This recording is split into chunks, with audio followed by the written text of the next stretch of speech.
and welcome to another episode of Rolling 20s. We are the show that found out the next movie is going to follow the latest in entertainment trends from Hollywood. Welcome to the R-rated Smurfs 3. I am Jeremy. I would actually go watch that, not Steve.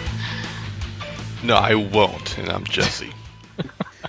Remember, you can subscribe to this show and several others in the MSP library at missionstarpodcast.com. You can like us on Facebook, subscribe to us on iTunes and on Stitcher. Follow us on Twitter at the Rolling 20s. You can send us any fan mail, suggestions for the show, or hate mail at mspfreight@yahoo.com. The music you heard at the beginning of the show is by Machina Supremacy. You can find more of their discography for free download at machinasupremacy.com, as well as their latest couple of albums on amazon.com. The clip you heard is We Didn't Start the Flame War. You can find them under the channel College Humor on youtube.com. How's it going thus far? Not too bad. All right. I spent yesterday kind of in my own guilt cycle. Because you went to Disneyland without your kids? Exactly. Yeah, I got invited to a birthday party for a friend from the convention circuit, and my family's still in Sacramento while here I am in Los Angeles. And I felt so bad I even called my wife twice before everyone else arrived that morning.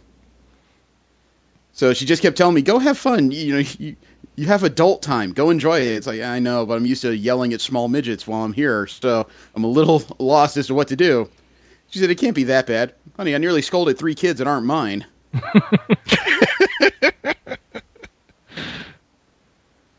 So, no, met up with a bunch of people, had a good time, met a charming lady from England and her daughter, who is mildly autistic, a ball of energy, but also extremely positive. So it was a very, very interesting day. Yeah, that's... Huh. Well, she was all over the place, but she was also super interesting. She's one of those people who's still very much in touch with the joy of being a kid, That's something I've definitely lost along the way. Yeah. Yeah, me too. How's it going for you, Jesse? I almost spent $200 on a plushie. So you're finally buying a large Daikamura? I said plushie, not pillow. You say potato. Screw you. No, that's what a Daikamura is for. No, what was it of? Oh, it was a gigantic My Little Pony plushie. I didn't go for it. I just didn't feel the need to have that much fluff in my room. Define gigantic. 4 feet long. So something you could actively mount then. No. It's what it sounds like. General purpose. I'm not. I wasn't saying you had to jam an Ona hole in it or something. It sounded large. That's all. It is large. It's large, soft, and cuddly. You're supposed to, carry like you carry like a dog. Okay. You're not helping your case, Jesse. I know. Shut up. About to say, usually the dogs you carry are the ones that fit inside purses. I'm talking about a large dog. I don't carry large dogs. All I try and do is not get bit. So I'm a failure in that respect as well. Elise will not be here this evening. She said school is kicking her arse and she needed some study time. So instead of pushing a point, I think that's fair. Yeah. The subject... I'm sorry? Yes. No, I'm just agreeing with you. Oh, okay. The subject of the week is Spider-Woman 1 through 4, the book that was birthed out of the Secret Wars, or after the Secret Wars, I should say. We'll get into that after the news of the week, and we'll start with Marvel Media News, which has the Marvel properties that ended up everywhere except on paper. And the very first one is actually... I would say it's the primary thing I expect to be talked about come this summer's Comic-Con, and that's Doctor Strange. Images have actually come out of the set of Doctor Strange and what Benedict Cumberbatch would look like during filming, I should say. Mm. And, I will only share one of the images because Twitter is a bit of a bear when it comes to image sharing. However, in all my thought process about the character of Doctor Strange, I never thought they would come this close to the comic book iteration of the character. Check this image out. Oh, wow. It has the blue tunic. It has the gigantic red cape and collar, the Eye of Agamotto right there in the middle. The only thing missing is that bizarre blue trident pattern, and frankly, I don't think you need that. No. No, yeah, it remains faithful without being derivative. Not derivative. Garish, I think is the word. Yeah. It's actually really amazing. He looks like he leapt right out of the pages. This is great. I wonder if this will be like what the entertainment versions of Daredevil and Captain America were to me, because I barely gave a care about either of those characters until their shows and movies came out. And Doctor Strange is still kind of low on my own preference list. Yeah. He's the guy that shows up when magic stuff starts happening, but otherwise, not too important. Well, he's kind of like the Reed Richards of magic. You go talk to him, but he's not actually the guy that solves anything. It still requires somebody else to go in and do stuff. Mm-hmm. So I'm very curious to see where this goes, and I'm actually hoping for something pretty decent this November. Of course, I'm still expecting something big to come out of Comic-Con in regards to that movie, because if there's anything that needs hype going into it, that's probably... Yeah. Another actor has been added to the cast of Guardians of the Galaxy Volume 2. Tommy Flanagan. Yeah, Tommy Flanagan, who was in both Sons of Anarchy and Gladiator, has been added to the cast. Flanagan has also recently been on the Gotham TV show. He's going to play a new addition to the Ravagers, who is looking for a bounty on Rocket Raccoon. Good luck. This apparently will cause tension between the two aligned parties. Flanagan is one of those actors that always ends up in, supporting or very secondary roles. I think he's underrated. I don't know if you guys are very familiar with him. Not no. Really. Looking up. I'm sure you guys have both seen Gladiator. It's been out for like 15 years. Yes. No. Who did he play in that? He played the servant that Russell Crowe had at the beginning and middle of the film, the one with the scar face. Oh, gotcha. Okay. Ooh, okay. I have no idea who he's supposed to be since I stopped watching the show. Well, I said it's a recent appearance at Gotham. I didn't say that's the only thing he's done. Yeah. That's just one of the more recent photos of him. And there is a new trailer that's out in regards to Elektra and in her appearance in Daredevil. They finally released the Part 2 trailer to Daredevil this week. I have not seen this yet. Have you guys sat down and watched it? No, Nope. I'm not. Oh, I'm looking forward to this. Although I still kind of despise the fact that they did that whole, second trailer coming soon, Jack. I'm a little apprehensive, to be honest, because, that movie kind of burned me. The TV show didn't, and that's what this is about. You think they're going to make another movie? Lightning strikes in Hell's Kitchen. Would you believe it if I said I missed you? No.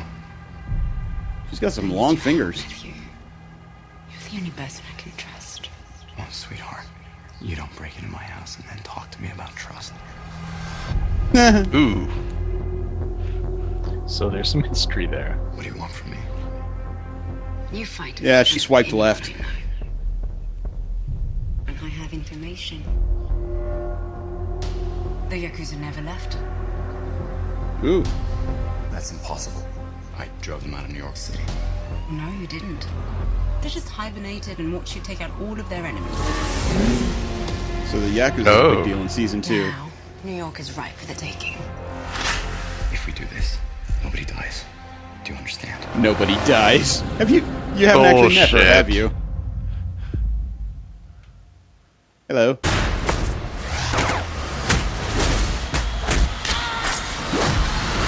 Oof. Hungry? Every time I walk up those stairs, I wonder if today's the day you're dead in your living room. There are horrible things happening in this city. But I'm done apologizing to you for who I am. Oh, damn. No justice The without city needs me. vengeance. This isn't your city anymore. Please no bullseye. Please no bullseye. My way isn't working. What if there never has? The battle has begun, Matthew. There's nothing we can do but fight. They're called Oh, the hand.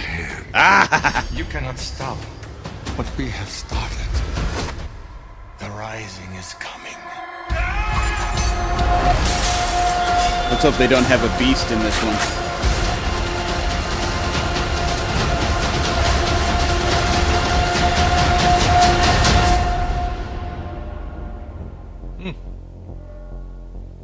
You've been working out, by the way. I appreciate that. Appreciate. At least we got some plot going into this. Well, there had to be a lot of plot coming. There was already a bunch of things happening. Oh, the last trailer just shots of the Punisher just being the Punisher. Now it's just like, Well, the last okay. shot was setting up the Punisher as an antagonist. This is setting up another protagonist, or at least not one you can trust directly. Oh yeah. Besides which, how much did the trailers to the original season show? They showed almost nothing, and there was a lot going on in there to begin with. Finally, they have cast the Iron Fist. Oh. The fourth They'll member get of the to pick Defenders, the anywhere. fourth TV show. They have picked Game of Thrones actor Finn Jones, who plays Sir Loras Tyrell, to play Danny Rand. Okay, I don't watch the show, so that means nothing to me. He plays the Knight of Flowers in the show. Still means nothing to me. He's a very prominent gay character in the books. Don't In read the the books. comic books, huh? I don't read the books. You said before you had. I started to. It pissed me off, and I dropped it. Well, in the comic books, Danny Rand is the best friend of Luke Cage. They eventually form a quasi-mercenary team, I guess you could say, called the Heroes for Hire, doing superheroics for the money. And this casting came with a lot of strange reactions. There don't seem to be a lot of people too worried about the actor himself. No, what a lot of the reactions were was, why does a white guy have to be cast in this role? Really? I don't know. What? Yeah. You want to be black? Why so you does can be like that Luke matter? Cage? I don't. Yeah, I have. Actually, they said that a character that knows Kung Fu should be Asian. Which was an answer almost Oh, we're getting to this thing again, like we did with Last Airbender. It What the was hell? an answer that was almost as racist as he must be white, frankly. I've read a lot of the things online about how it's Kung Fu. You know, it doesn't have to be another thing where somebody casts off, as one person put it, casts off white privilege to learn Kung Fu and spirituality. And it's like, cast off white privilege. His dad died and he fell into a mystical city. What was he going to do? Apple One employment? I mean, shoot. Not to mention the fact that, yeah, I don't know. I'm not big on white privilege because there ain't too much of it left. As a black male, I would say there's plenty of it left, just not as much as it used to be, at least. Yeah, I don't know. Tried going to college as a white male. I tried going as a black male. It wasn't much easier. Yeah. You know, it's one of those very odd things where a lot of people are upset that it's another white guy in the series, even though the fact that he's white is part of the story. You know, it was a city full of Tibetans up until that point. Oh yeah, He was the odd man out. Mm-hmm. So, you know, as far as the Netflix series go, I have been skeptical before about their castings, and after what they've done with Cage, Jessica Jones, and Daredevil, as soon as they announced the casting, all I did was sit back and say, okay, they've got my trust by now. I'll just see where this goes. I don't care. You know, shoot, the series so far have been a lot more entertaining than I thought they could be. Speaking of which, an official synopsis has finally been released for the new spin-off show, Marvel's Most Wanted. The one starring Adrian Palicki and Nick Blood as two characters from Agents of S.H.I.E.L.D. Mm-hmm. Right. It was not what I expected in the least. Huh. Ooh. Good or bad? The official... better than I expected because it's not just another procedural. The synopsis via Deadline is, quote, centers on Bobby Morse, a.k.a. Mockingbird, and Lance Hunter of Marvel's Agents of S.H.I.E.L.D., two ex-spies and ex-spouses who are on the run with no friends, no S.H.I.E.L.D., and a long list of enemies looking to claim a bounty on their heads. Able to trust no one but each other, Bobby and Hunter form an uneasy alliance with Dominic Fortune, played by Delroy Lindo, a rogue adventurer with a wealth of resources and even more adversaries who agrees to protect them so long as they help him with his own agenda. These two heroes will help anyone in need, all while trying to uncover the conspiracy that put their own lives in jeopardy, unquote. I've heard this plot before. I didn't say it's necessarily new, but it's not what I expected at all from a title of Marvel's Most Wanted. True. I thought that was going to be like hunting the FBI's top 10 list. No, it turns out that the Mockingbird and her ex-husband are the ones who are being hunted. This is very curious. At least they're giving a new type of show in their lineup. And Martin Freeman has been casting Captain America Civil War for quite a while, and there's been rumors as to what his character was going to be. Turns out those rumors were absolutely true. His character role is going to be that of Freeman Ross. Freeman Ross is a Marvel Comics character from the Black Panther comics. He was a liaison to the Wakandan embassy. So he helped the Black Panther's people, assimilate is not the right word, relate to other countries in international dealings. But later on in the Black Panther comics, he turned out to be an antagonist and spy. The character was first created by Christopher Priest and Kenny Martinez for the Kazar comic books. So the character was based on the Friends character Chandler Bing, played by Matthew Perry, according to the writer anyway. Okay. Hey, I didn't make it, you know? My goodness, there was this minor spoiler that came because of SH Figuarts and Tamashii Nations and their usual products of action figures. They gave a viciously good look at what the Ant-Man is going to look like in Civil War via one of their figures. Show us. They've modernized the design of it a little bit for the next movie. They've definitely updated the helmet from what we've seen in promo pictures, but this is the cleanest look I've seen at the whole thing. It's nowhere near as clunky as the original film. A little bit more That might be armored. because the thing was built in the 60s and it was never updated. I didn't like the helmet initially, but it's growing on me. It's a little more reminiscent of the original comic book look, although without the strange hole in the, in the luchador style hole in the mask. Oh, it's a bit more streamlined. But this is also the costume that's supposed to double function as Giant Man in the upcoming film, according to other toys. Cool. It's a very posable figure. I got to give them that. They're doing a lot of different stuff with it in these pictures. Also, when it comes to Civil War, it's supposed to have a controversial ending, supposedly. The co-director, Joe Russo, told Comic Book Movie, quote, "In Civil War, we're going to change the Marvel Cinematic Universe's psychology, and it's an extreme shift. Winter Soldier was a political thriller. This is a psychological thriller. The ending will be very dramatic and controversial for a lot of people," unquote. So you might be right. They might kill Cap. It would be a logical step. I mean, I think that would be the biggest step in any cinematic universe to take thus far, is to take one of its central heroes and kill it.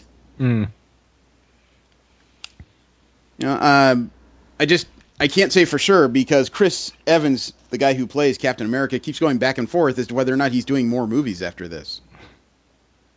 He sounds like he is, but we've seen before that they are rather adept at throwing out little swerves when it comes to this kind of stuff. Good publicity. Yeah. And we also found out last week what role Brett Dalton will have in Agents of S.H.I.E.L.D. At the mid-season break in Season 3, it looked like his ribcage was crushed by Agent Coulson, played by Clark Gregg, and he was inhabited by whatever mysterious inhuman was on the alien planet that they kept portaling back and forth to. Thanks to a conversation with Elizabeth Henstridge, who plays Agent Gemma Simmons on the show, she was at Wizard World Portland, and she accidentally let it slip in the middle of a interview. Quote, "And now Ward is Hive and takes on the memories of the people he's killed. So that's going to have some interesting situations," unquote. Hive? Hive is a long-standing comic book villain and high member of Hydra. It's often portrayed as what appears to be a living group of tentacles that has the ability to inhabit other people, as well as read their memories. looks like in the comic book version, it's more in the form of some kind of Cthulhu? infection that can inhabit corpses. So, I'm looking forward to this. Yeah, that's couldn't happen to a nicer guy, but damn, that's creepy. Yeah, well, hopefully they finish a story on that pretty soon. It's starting to hit a point that I often worry about in TV shows when they're so used to certain characters and storylines, it seems like they can't let stuff go. You know what I mean? Mm. And that's what it feels like sometimes with Agent Ward. That story should have been done a long time ago, but they just keep making him come back. You know what? You just can't argue with success anymore. After less than 2 weeks in movie theaters, Deadpool became the biggest X-Men movie of all time. That, doesn't surprise me too much. By February 22nd, Deadpool had grossed $236 million just in the U.S. Good lord. The previous holder of the top X-Men film during the entirety of its run, X-Men: The Last Stand, grossed $234 million. Internationally, though, Deadpool is still doing worse than Days of Futures Past across the globe. Days of Futures Past ended with $748 million. After 2 weeks, Deadpool has grossed about $492 million. That honestly doesn't surprise me too much because Yeah. it is rated R and other cultures don't, have as much Yeah. of a... And the humor might not transfer across cultures too, as well. That's I didn't say it would. possible. I'm just saying Well, what it is. Plus, it was banned in China too, right? It was banned. Yeah, the top grossing movie there is a mermaid film by Stephen Chow. Well, I just meant, it's usually a pretty big market for foreign, so... Typically. And Fox has made some moves based on what Deadpool has done. They've added 2 more unnamed Marvel movies for 2017 and 2018. I assume that means 1 each and not 2 in each year. I don't think they have the money to put into that in that direction. But Yeah. the bigger news was that Gambit was pulled from its release date this coming October. Oh, Really? Yes, that was a very recent development. Gambit is no longer coming out in October of this year. This might have to do with the fact that they haven't even started filming yet. Yeah. What? They haven't started filming yet. I don't know what the holdup is. I am not a fan of Gambit, but I'm not saying this to be jerkish or say boo on you, Channing Tatum. They honestly have not started filming the movie yet. It was set for October 6th of this year. Yeah, that's a little troublesome. So it could be that Gambit is going to be the movie inhabiting one of these slots, the 2017 or 2018 one. At this point, I have to say it's probably the 2018 if they haven't even started filming it yet. I really don't know what the holdup is. Jeff Wadlow, though, one of the guys in charge of the film Kick-Ass 2, is reportedly developing the X-Force movie. And the writers of the Deadpool film, they didn't say they're taking over the writing duties, but they will have a hand in it because apparently Deadpool will be a part of the X-Force film. Cool. Makes sense. That is where he was introduced, was it not? No. No, New Mutants was where he was introduced, issue 98. Yeah. Oh, yeah, that's right. That's where Yeah, he was a just kind of villain brought back. initially. Yeah. There is a rumor, though, that another character that debuted in issue 98 may actually play a prominent role in Deadpool 2. Okay. I wish he was here to talk about it, because another character that debuted in that issue was Domino. Ah, However, to be very specific, it wasn't Domino specifically that was in there. It was her image. During that period of time, she was being she was replaced by Copycat. right. Which is actually the namesake of his girlfriend in the movie. Well, his call sign. Her namesake is Vanessa. Well, that's what I mean. Yeah. I just want to make that clear. It sounded like you said she was born with the name Copycat, which is just really no. awkward. Yeah. Like I said, just want to be clear. Next up is DC Media News. We talk about the properties DC has that don't end up on the comic book pages. Finally, some news about Batman v Superman. I was getting super concerned based on last week and the absolute the serious lack of news in regards to the film. When it comes to Batman v Superman, we have the runtime of the movie. Okay. How long do you think And? a movie that's supposed to set up the Justice League is supposed to run? I would say close to 2 hours, maybe. Possibly closer to 3. You're both in the neighborhood in the exact same way. The runtime is 2 hours 31 minutes. Haha. Split the middle. We'll split the difference. Actually, we're closer to me by 1 minute. The unfortunate thing is, though, in looking at it and the sheer amount of stuff they'd have to cover to set up the Justice League, it still doesn't feel like that's enough time. There's a lot of territory that would have to be covered to even allude to what's going on, I would think. It just kind of makes me wonder if it's really going to be a lot of cameos. It seems to be what it's going to be. Well, was it ScreenRant.com apparently has seen a screener of the film, and they had some information about what goes on in the film. First off, that scene where Ben Affleck is fighting people in the desert, and there's that weird underground bunker where Superman rips off his mask. Mm-hmm. Dream sequence. Ah. See, Jenna Malone is playing Barbara Gordon in the film. She is not Carrie Kelly. She's going to be Barbara Gordon.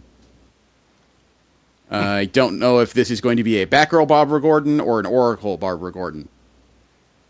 Although word is it's going to be her with a wheelchair. Oracle, then. Yeah. Jim Gordon is not dead, but he has retired. Okay. Oh, and the Robin costume that had the spray paint on it in the Batcave? Mm-hmm. Dick Grayson is fine. Jason Todd, not so much. Ah. Okay. Some of the lore, I guess. Yeah, apparently there will be a lot of nods to Batman's Rogues Gallery. That's going to be a lot of puns. Scoot McNairy, his role was never really... his role was like Jenna Malone's. We knew that he was in the movie, didn't know as what. He is playing Jimmy Olsen. Who is this? Scoot McNairy. I don't know much about him. He's been in Argo. I don't watch a lot of art house films, admittedly. Let's see. There's a Senate hearing that ends with a character from Man of Steel dying. Okay. Batman and Superman will fight twice in the film. And Batman will employ... sense. Yeah, Batman will employ a kryptonite cell. Which is probably about Cell? the time you figure... Yeah, prison cell. Bars. Oh.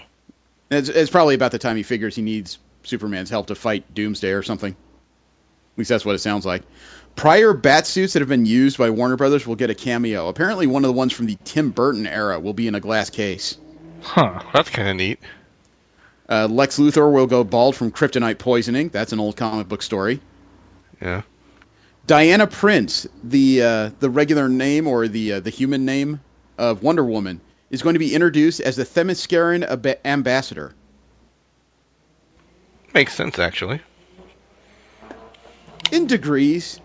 You know, I always thought that an island full of warrior women, some of whom can fly, most of which could lift a tank. Kind of surprised that given how fearful the world is, it's not just bombed somehow. Depends on if the ones that can fly can take out bombers. Yeah. Let's see. Wonder Woman's combat is a mix of Batman and Superman. That's not a surprise in any stretch. Doomsday is a mutated General Zod. Also not a surprise. Yep. Lex Luthor develops an anti-alien drone army. Not surprising. Sounds like Luthor. Yeah. The Justice League assembles in the third act. Really? Yep, including an actor I had not heard of in the movie before called Dan M. Boyer, who is the new Green Lantern, a.k.a. Hal Jordan. Ezra Miller will be in costume as the Flash. And actually, it turns out by the time the movie airs, the Flash and the Green Lantern may already know each other. And Boyer. Yeah, he could pass off for a... That's for how Hal they Jordan. did it in the current New 52. Yep. Yeah, which is also under its own stress right now. Jason Momoa will appear as Aquaman. Ray Fisher will appear as Cyborg in costume. And it's supposed to be a self-contained story, not one that's supposed to end with a cliffhanger that goes directly into Justice League. Lex Luthor alludes to the fact that he doesn't want to work with Amanda Waller, so there's going to be a call-out to the Suicide Squad. So that's what they put in their posting. Whether or not that's all absolutely true, can't say till the movie comes out. However, Judging from the conversations we had, it sounds pretty clear that none of us here will be first weekenders when it comes to Batman v Superman. No. No. It's pretty low on my For it to die priority list. down.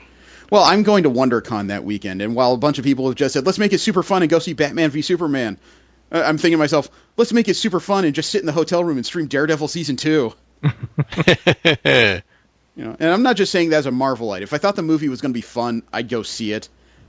The promos I've seen, I think parts of it are going to be interesting. On a whole, it doesn't sound like it's for me yet. That's what I see. Yeah. And I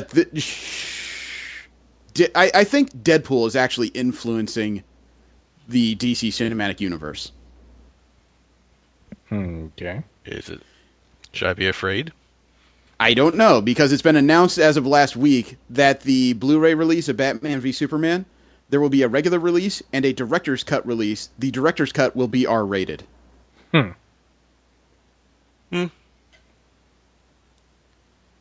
one of those... Weekend is WonderCon? WonderCon, I believe that is the weekend of the 25th. Of March, right? March, Yes. Yeah. Yes. Okay. Why, are you thinking about doing something? No, I just wanted to make sure of timeline. Okay. I still don't think I'll be able to make it, but I have a wedding coming up in May, and I just couldn't remember. Oh, okay. Yeah. I'm just checking right now. I still need a roommate. Prepaid half of a decent room at the Residence Inn, and I have no one to share with right now.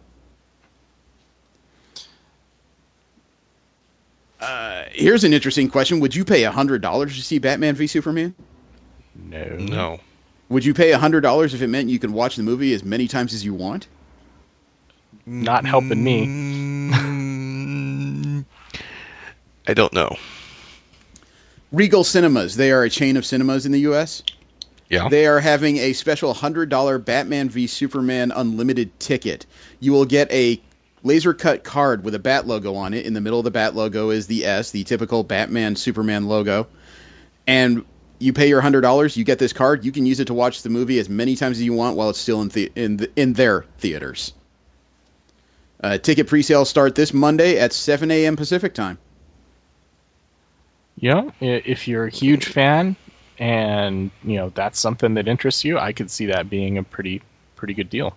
Or if you're a cheap monkey and have a group of friends, you can have something to pass around to them. This is very true. Yeah, you're right. I thought about that, and I'm not saying that to be a bug. But... Yeah, I'm not saying that to be a bug or be a troll, but if you got a group of 10 friends want to see this movie and everybody pitches in $10, all of a sudden you've got a discount movie ticket. Yeah. Unless you have an ID match to go with it, but... I don't know if that's required. There's not many details on these things other than, they can use the early sales as a indication for the potential success of the film, which, again, you will be required to show proof of ID upon arrival at the theater. There goes your plan. So the cards are non-transferable. I've never seen a movie that many times in theaters. The most I've ever spent on a movie in theaters, I think, would probably... Gosh, it would probably be $35, and that was back in $1988. Wow. That's a lot, actually. I lived in the same town you did. You know how boring it is. Oh, yeah. So, I don't know. There are still people that are saying that Batman v Superman has no choice to become a massive hit. I really don't know. It has one of two options, a massive hit or a massive flop. Yeah, this could be the thing that drags down Warner Brothers' entire plan for a chain of movies, frankly. But Justice League Part 1 is scheduled to begin filming this April. April 11th, actually, is the date. Do you suppose it'll get out before Gambit? At this point, I'd say it's almost inevitable. Yeah. Yeah, we can take jabs at Marvel, too. Justice League, though, the movie may have a working title that could offer a clue to the villain in it. Now, it's a placeholder name. I doubt this is the one that's going to end up on posters, but you know how placeholder names are. Sometimes they can allude to what's happening in a movie, other times they can be complete nonsense. Mm-hmm. However, the placeholder name for the Justice League Part 1 is one word. Caveman. Vandal And Savage? that's the likelihood. There's only two infamous cavemen in DC Comics history. The immortal caveman Vandal Savage, who turns into a major villain in DC Comics, especially in the last decade or two. Or another one who's much lesser known called King Kull, who was a minor villain in the Captain Marvel comics before he was called Shazam. Vandal Savage was on Savage. Yeah, Vandal Savage was a caveman named Vandar Adj. From 50,000 BC, he went near a meteorite that crashed near his tribe, and the radiation enhanced his intellect and turned him immortal. He cannot be killed. So he hid himself through history by taking on the names of despots as he grew up. Supposedly he was Genghis Khan at one point in history. So it is what it is. Although I got to give him credit. If that's the first villain they're coming up with for Justice League, finally they're not starting with Darkseid. No, because they already had... Darkseid, they already Brainiac. had Doomsday, so Darkseid, yeah. Well, Darkseid is still a much worse villain than Doomsday. True. Yeah, but you need some prep time for that one. I was hoping so, at least. There is word as to what the Flash and Supergirl will be handling in their upcoming crossover this month. Okay. Not exactly villains I would pick for a crossover of this nature. Supposedly this will happen... I'm going to guess this is going to happen in the Supergirl TV show. Well, then again, it'll probably be an episode of each. The villains they'll be fighting are Livewire and the Silver Banshee. Okay. You see Livewire posing a problem as for the Silver Banshee. I don't know enough about the character. Banshee, dead ghost inhabiting a live woman and screams a lot. I just, I was hoping for something really incredible and epic, but one of the things that was talked about while I was hanging out with everybody at Disneyland yesterday is true, is that the DC movies may say that the TV shows have nothing to do with the movies. Unfortunately, the movies will constantly block the TV shows from using characters, so they end up a lot of times with weird C-listers. Yep. It's true. Which is why they abandoned the story arc with Harley Quinn and Arrow. Mm-hmm. So I think the TV shows are suffering a bit, even though the TV shows are not the dark, dour thing that a lot of the Warner movies are when it comes to the DC characters. It's an unfortunate hamstringing. They have, however, started to cast people for their Powerless TV show, the DC live show about an insurance company in the DC universe. Right. Yep. They've cast Vanessa Hudgens from High School Musical as the lead actor in the show. Oh, that's where I know that name from. This would be Hudgens' first role based on comic book characters, but she has been in genre roles before. She played one of the actors in the Sucker Punch film, which is the most aptly named movie I've ever watched. That's precisely how I felt after watching that movie once. I was actually in the forum with the guy that made that. Wrote that film, or else you did concept art, but whatever. Well, she does have a little bit more nerd cred, I guess you could say. She's been cast as several characters in Robot Chicken over the years. Oh. So she does know some comedy. In addition to her, they've also cast Alan Tudyk. He's going to play... brain fart there. Tudyk is supposed to play the new boss of the office, Dell. He's supposed to be a rich, overeducated, globe-trotting wastrel. He received a job. The funniest boss you want to hate. Oh, he received his job because he's the boss's son.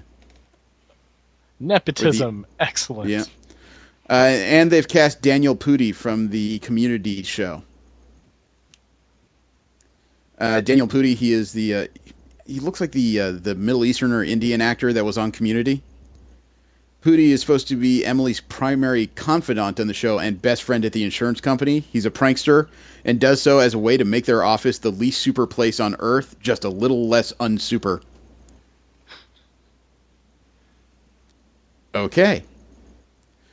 Hudgens will reportedly play the insurance claim adjuster Emily Locke, so she'll be the center of the show. She loves her job, and she gets to help people who like to fly under the radar and just get her work done. And last up, when it comes to DC media news, man, Deadpool is all up in Warner Brothers' business lately. The animated film that they've been working on, Batman the Killing Joke, may also be an R-rated feature. I heard that rumor a while back, actually, long before Deadpool came out. It's not a rumor. The producer, James Tucker, did say that the R rating was an option, not a given. Yeah. So he's verified that they are working on the final cut of the film then, if they haven't been given a rating yet. So, yeah, it could be interesting to see. Maybe. I'm curious to see the Killing Joke. It's still not high on my personal priority list. Simply because, as we've discussed on the show, the comics didn't wow me when they came out. Yeah, but I think we also came to the conclusion it might be better as a movie medium as opposed to comic. You may have come to that conclusion. As far as I was concerned, as soon as I was done reading the comic, I was done with the story. I'd been curious for a long time. I read it, wasn't impressed, and I was willing to move on. Next up is general media news. We talk about the stories that are not on the comic book pages, but also not Marvel and DC related. And the first story is one that was very recent from the last couple days. There's a commentator in the Dota 2 tournament that has been fired. Ooh. His name is James Harding. He was known as 2GD in the Dota 2 circles. And he was a color commentator, fired from his role as host of the Dota 2 Shanghai Major. And he was also renounced by Gabe Newell. There was a lot of controversy because he was fired, again, mid-tournament. What would cause somebody to do something... What would cause somebody to fire somebody mid-show? Usually you at least tolerate them until you can get rid of them after things are over. You know what I mean? He must have done something very controversial. Well, if you listen to James Harding, he didn't do anything at all controversial. He's very confused, and he released a bunch of stream of consciousness statements since his firing. And as I read what happened, I am really surprised he wasn't shot. Oh?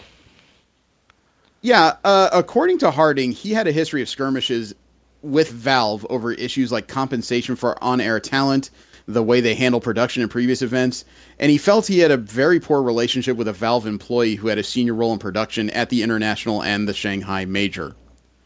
Supposedly, this Valve employee was insulted by Harding, in Harding's own telling, over a segment he was unhappy with at the International 4, and the bad blood simmered ever since to this week when he was fired and everything just went to hell.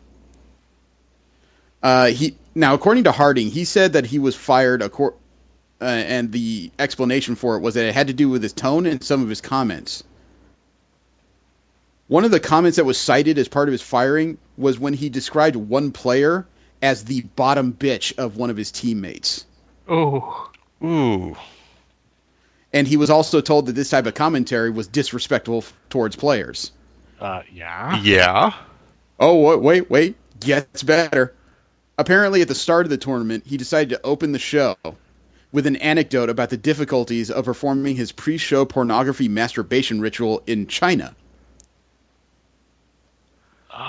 Really? Yeah. The other panelists were apparently a little unsure what to do, and another host, David Parker, had to inquire whether or not they were actually live right now. Legitimate question, actually. Yeah, so according to Harding in his own words, quote, after getting off the panel, Bruno Carlucci, a Dota personality and Valve employee, told me, hey, no more porn jokes. This was pretty much Gabe's feedback. I agreed and I explained I had to open with something strong due to the fact that I haven't been hosting for some times, and my fan base expects this. And I just needed to do something highbrow once to appease my fans and loosen up the panel. And now we can continue onwards, unquote. Can I ask what he thinks highbrow means? Yeah. I think it's qualified as lowbrow. Extremely. The lead designer of Dota 2, unfortunately, is not helping. His name is Ice Frog. And he apparently said in a message that Harding put out online, should totally just be yourself at the desk. People like you for who you are. No, I don't know the man, and just based on his own telling of the statements, I think he's an ass. And believe it or not, Valve got into this much kerfuffle with the guy, and they only paid him $12,000 to host this event. I think they want their money back. What in the frick, dude? Actually, I think it'd be cheaper to just cut ties and rather than hire a lawyer to get that money back. Harding even said, quote, "It's hard for me to remember what we talked about next. It was surreal being fired by my best friend on Gabe's orders for doing what esports has done for years. Entertain the audience no matter the problems," unquote. His grasp of the English language, he's got this Kanye West version of English that I'm not quite understanding. Harding also thinks one of the reasons why he was fired was that they wanted more professional esports commentary, and he was just being fired because he was not thought to be a professional. I'd say that is probably true at this point. Yeah. Sorry, dude. That's not really a professional. But Harding himself can get away with this shit only because he's.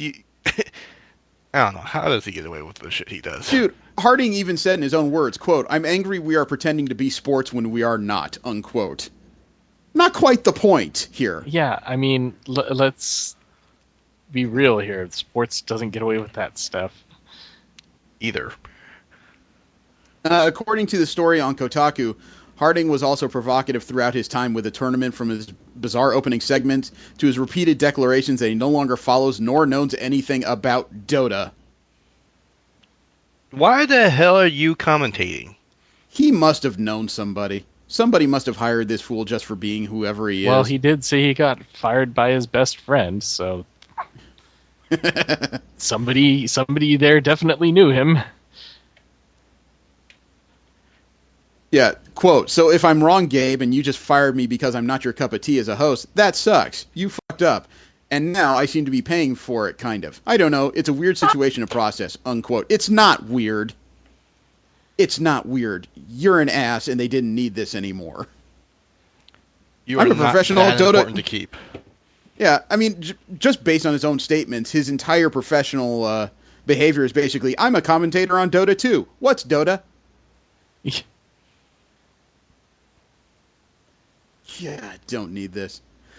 And one of my least favorite advocacy groups in the U.S. is back at it. Oh, yay. Which one? Yeah. 1 million moms. Lucifer? Yeah, they have not let go of Lucifer's nuts yet, and I mean that quite literally. Because before, if you recall, they wanted to stage protests at two of the primary sponsors of the Lucifer TV show while it's been on TV. K Jewelers and the Olive Garden, which just sounds bizarre when you're talking about protesting the Olive Garden. That's hilarious, actually. This time, though, they're taking it directly at the show. So they're finally aiming their arrows and pitchforks at the show, but not for the reasons you would really think. And it's really bizarre. I think I glimpsed this article. Now, I didn't read it, but... Now, remember, the prior issues had to do with this show supposedly glorifying the devil, which, again, if you've read the comics or watched the show, it seems like nobody hates being the devil more than the devil himself in this show. But what they're saying now is that the issue is that the show makes the devil look, in quotes, cool and irresistible to women. I think that might have been the point. But this is their primary problem, even though a few Bible verses list the idea of Lucifer being an irresistible tempter. Yeah, no. Well, straight from the source, even. Why let reality, temper your thoughts on the way things must be? Now, keep in mind that 1 Million Moms is an offshoot of, I think it's called the American Family Council, which has been recognized as a hate group. Yes. They're the ones who are very against gay marriage, and I guess it's a little too hard to galvanize women against your own particular cause, so they find their own in this case. However, considering what is going on in the world, wealth inequalities, racial divides, homelessness, hunger, the massive amount of things that need addressing. It's nice to know that somebody is out there watching the same TV shows we are and saying, this is what needs to change in the world. Don't we kind of say that? But, on the other side of that, fence? No, what I'd say is I'd like to strangle some of the people at anime conventions. I'm very honest about that. Given my opportunity, I probably would. My TV shows, dude, if I find something on TV I don't like, I flip the channel. There's nothing to stop a TV show from happening like nobody watching it, CBS, though, is pushing forward with their new Star Trek TV show, the one that's going to be released primarily online. They've added the director from the original Wrath of Khan film into the project. Really? Yes. Nicholas Meyer, who did direct Star Trek II, The Wrath of Khan, and Star Trek VI, The Undiscovered Country. He's going to be... he also helped write Star Trek VI, in addition to some writing credits on Star Trek IV, The Voyage Home. So he's had his thumbs in all the Star Trek movies usually people talk about when they say, I love these movies. And Meyer has been recruited as a familiar face to help steer the franchise upcoming. So he's going to be working on the new show that's coming out in early 2017. Cool. I worry a little bit about his form of storytelling. I think it may be dated, but as long as he's just helping steer it and not actively necessarily working on the camera stuff, I think this is a good decision. His credits are actually pretty good when it comes to this stuff. And in further Star Trek news, without V, I'm going to keep both of my eardrums on this. Reed Pop, the people who are running the New York Comic Con and several other conventions ongoing, they're also the ones in charge of the Star Trek 50th Anniversary Convention. Mm-hmm. William Shatner is now headlining Star Trek Mission New York. Oh. It's going to be... Sorry? Nothing. I was going to say, thank my ears, but... Yeah. It's going to be held at the Jarvis Center in New York City, September 2nd to 4th. This is going to be the Star Trek 50th Anniversary Convention, so it has a formal name now. And William Shatner is going to be right in the middle of it. If somebody's going, you can let me know, because I want to say I know somebody who went to New York to get the Shat. Oh, I'm so glad I don't have massive amounts of money, because QMX would have an awful lot of it. QMX, the long name of their company is Quantum Mechanics. We talked last week about some of the rather impressive action figures they did of Kirk and Spock, William Shatner and Leonard Nimoy. We also talked about their $3,500 USS Reliant from Star Trek II, Wrath of Khan. Yeah. Yeah, apparently they weren't done. They have another limited edition, the Star Trek Enterprise from the movie reboots. They have made a scale model in approximately the same scale as the Reliant. It is 34 inches long, $7,000 retail. Oh, wow. Fuck me. But dude, look at that thing. I know. Pretty. It's pretty. It has... No, remember the Reliant had, I think, 70 some odd lighting effects to it? Yeah. This one has 200. It also has... some of the lighting effects are animated. They're screen accurate to the CG version seen in the show. And in case you want to see this thing at all angles, this $7,000 recreation comes on a mirrored base, so you can see everything happening underneath it as well. Yeah. So in other words, if you have sex with this model, you can see what's happening.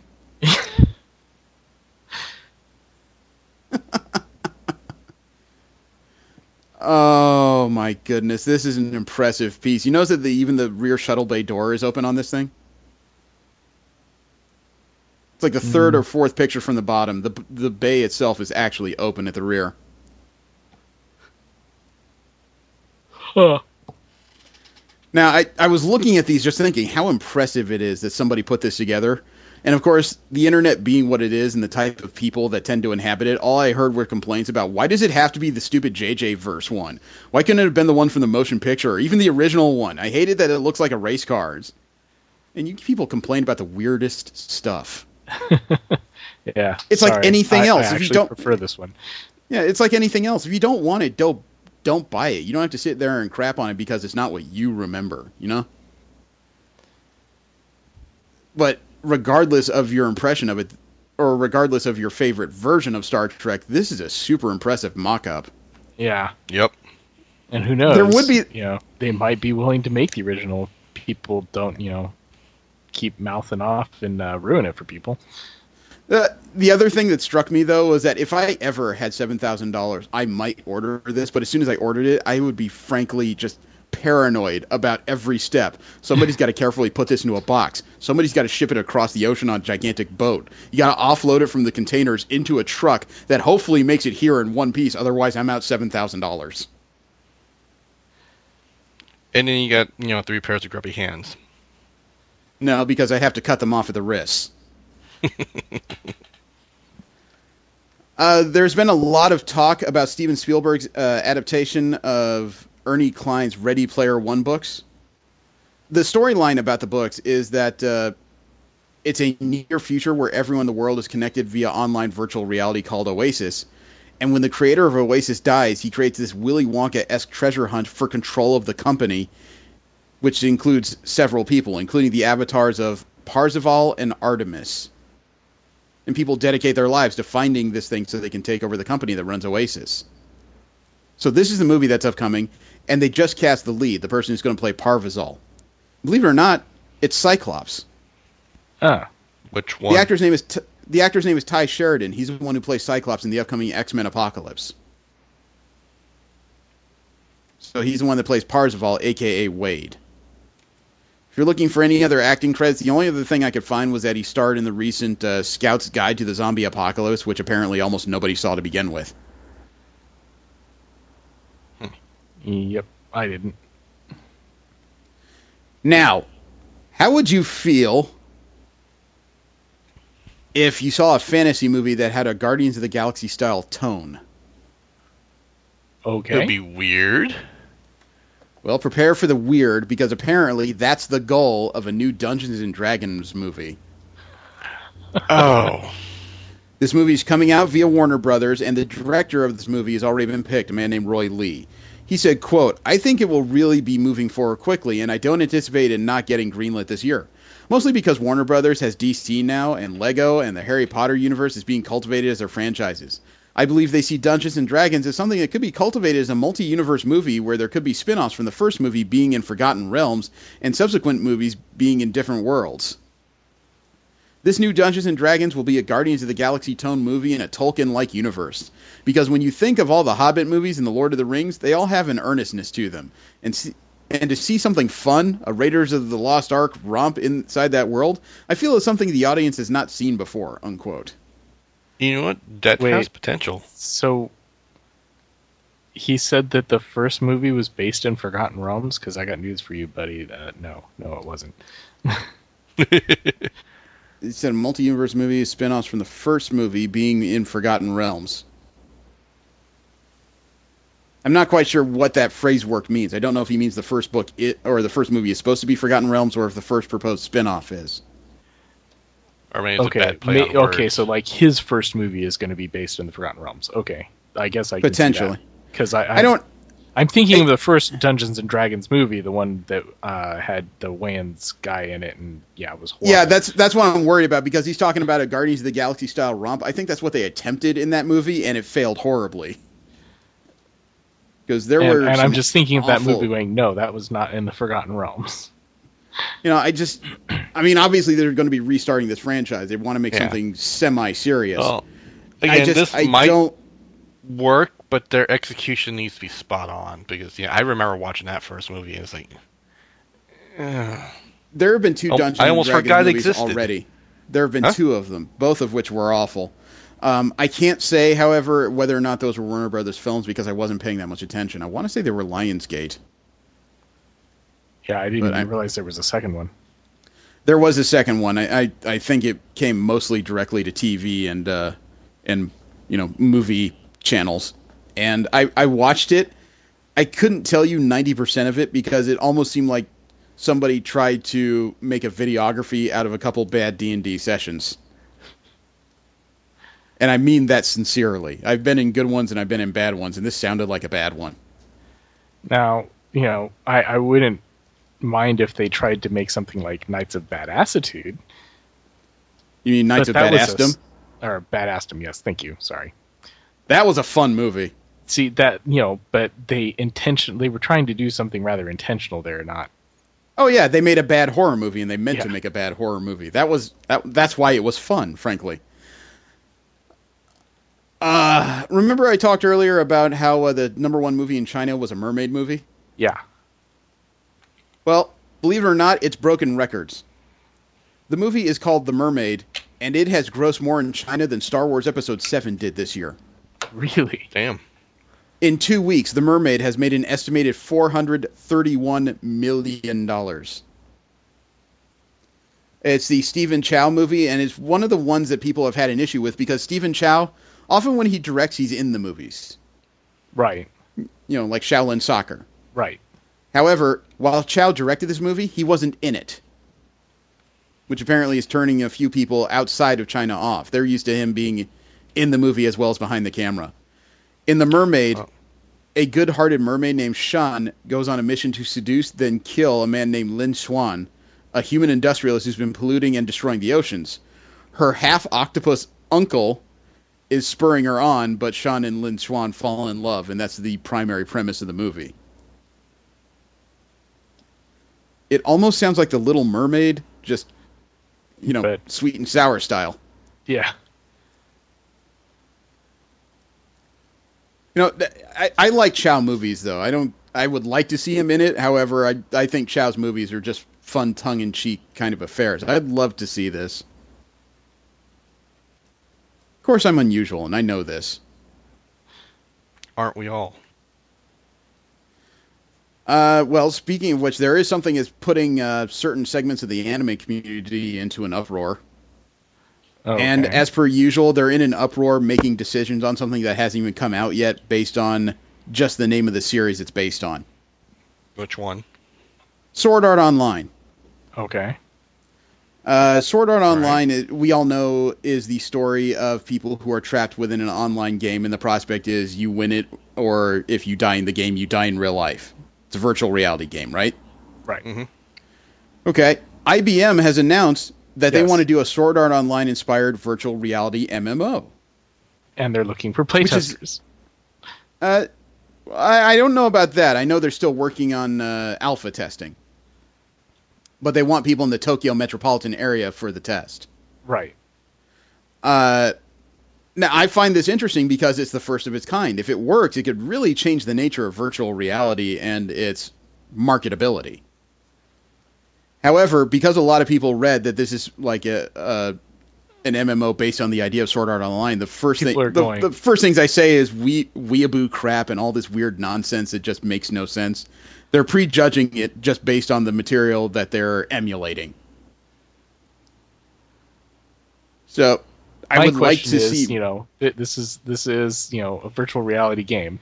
How ironic would it be if people end up, getting stuck in it and everything? Well, fortunately, it's not a full dive thing. That technology doesn't exist. I doubt we're going to have that particular problem.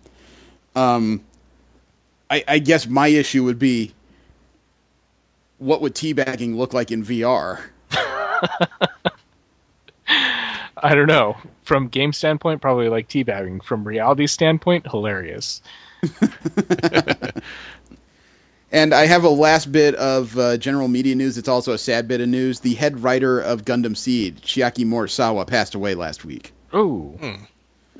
The story came out as of February 23rd. He apparently passed away on February 19th due to aortic dissection. I'm sorry, Chiaki Morisawa. I misread the name. She was 56 years old. Morisawa. Dissection? Wow. Aortic dissection. So that means something invaded her chest. Aortic. That's the main artery from to the heart. I know this. I've had heart surgery. I know this. Morisawa is best known for writing scripts for Mobile Suit Gundam Seed and Seed Destiny. And she worked on the compilation films for both series. She did some spin-off material on the series, including a planned Gundam Seed movie that never came out. She's also written scripts for future GPX Cyber Formula Saga and Gear Fighter Dendo.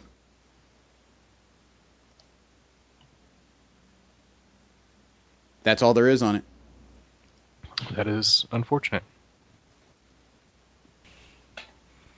Okay, from here we move on to Marvel comic news. We'll talk about the Marvel properties that are ending up on comic book pages. After everything that's gone on, as much of a Marvel fan I am, you'd think this is stacked. But no, we only have 2 stories in regards to Marvel Comics. And the first one has to do with what Marvel was called before it was Marvel. If you recall, when Captain America first came out, the comic line he debuted in was called Timely Comics. Mm-hmm. That's the name Marvel had before it became Marvel. Okay. Well, Timely Comics is making a comeback. Really? You really need to mute when you pop these things, man. Sorry. Timely Comics is making a comeback. What they're doing is they're reprinting issues 1 through 3 of several of their new, all different titles. And then in June, under the imprint of Timely Comics, these 3 comic compendiums, or 3 issue compendiums, will be released at a cost of $3 each. In June, scheduled for release in Timely Comics form are Invincible Iron Man, All New, All Different Avengers, All New Inhumans, Carnage, Daredevil, Drax, Doctor Strange, Moon Girl and Devil Dinosaur, New Avengers, Scarlet Witch, Squadron Supreme, Totally Awesome Hulk, Ultimates, Uncanny Inhumans, Venom Space Knight, and Web Warriors. So think of this like a fancy way to get a second printing for much less than the cost of a graphic novel, for sure. Yeah. I can't say I'd honestly own them because I follow comics a little too well. However, it is nice to see that they've released something that it's good to give other people. You know, if you think they'll be interested in a story, you spend $3, there you go. They got $10 worth of stories. Yeah. That's a pretty good deal. Yeah. And the only other story when it came to Marvel Comics is kind of a callback to something we talked about last week. The Unbeatable Squirrel Girl. Okay. If you recall, she was lost in the 1960s due to some kind of temporal issue, and in her place was Doctor Doom from the 1960s. Right.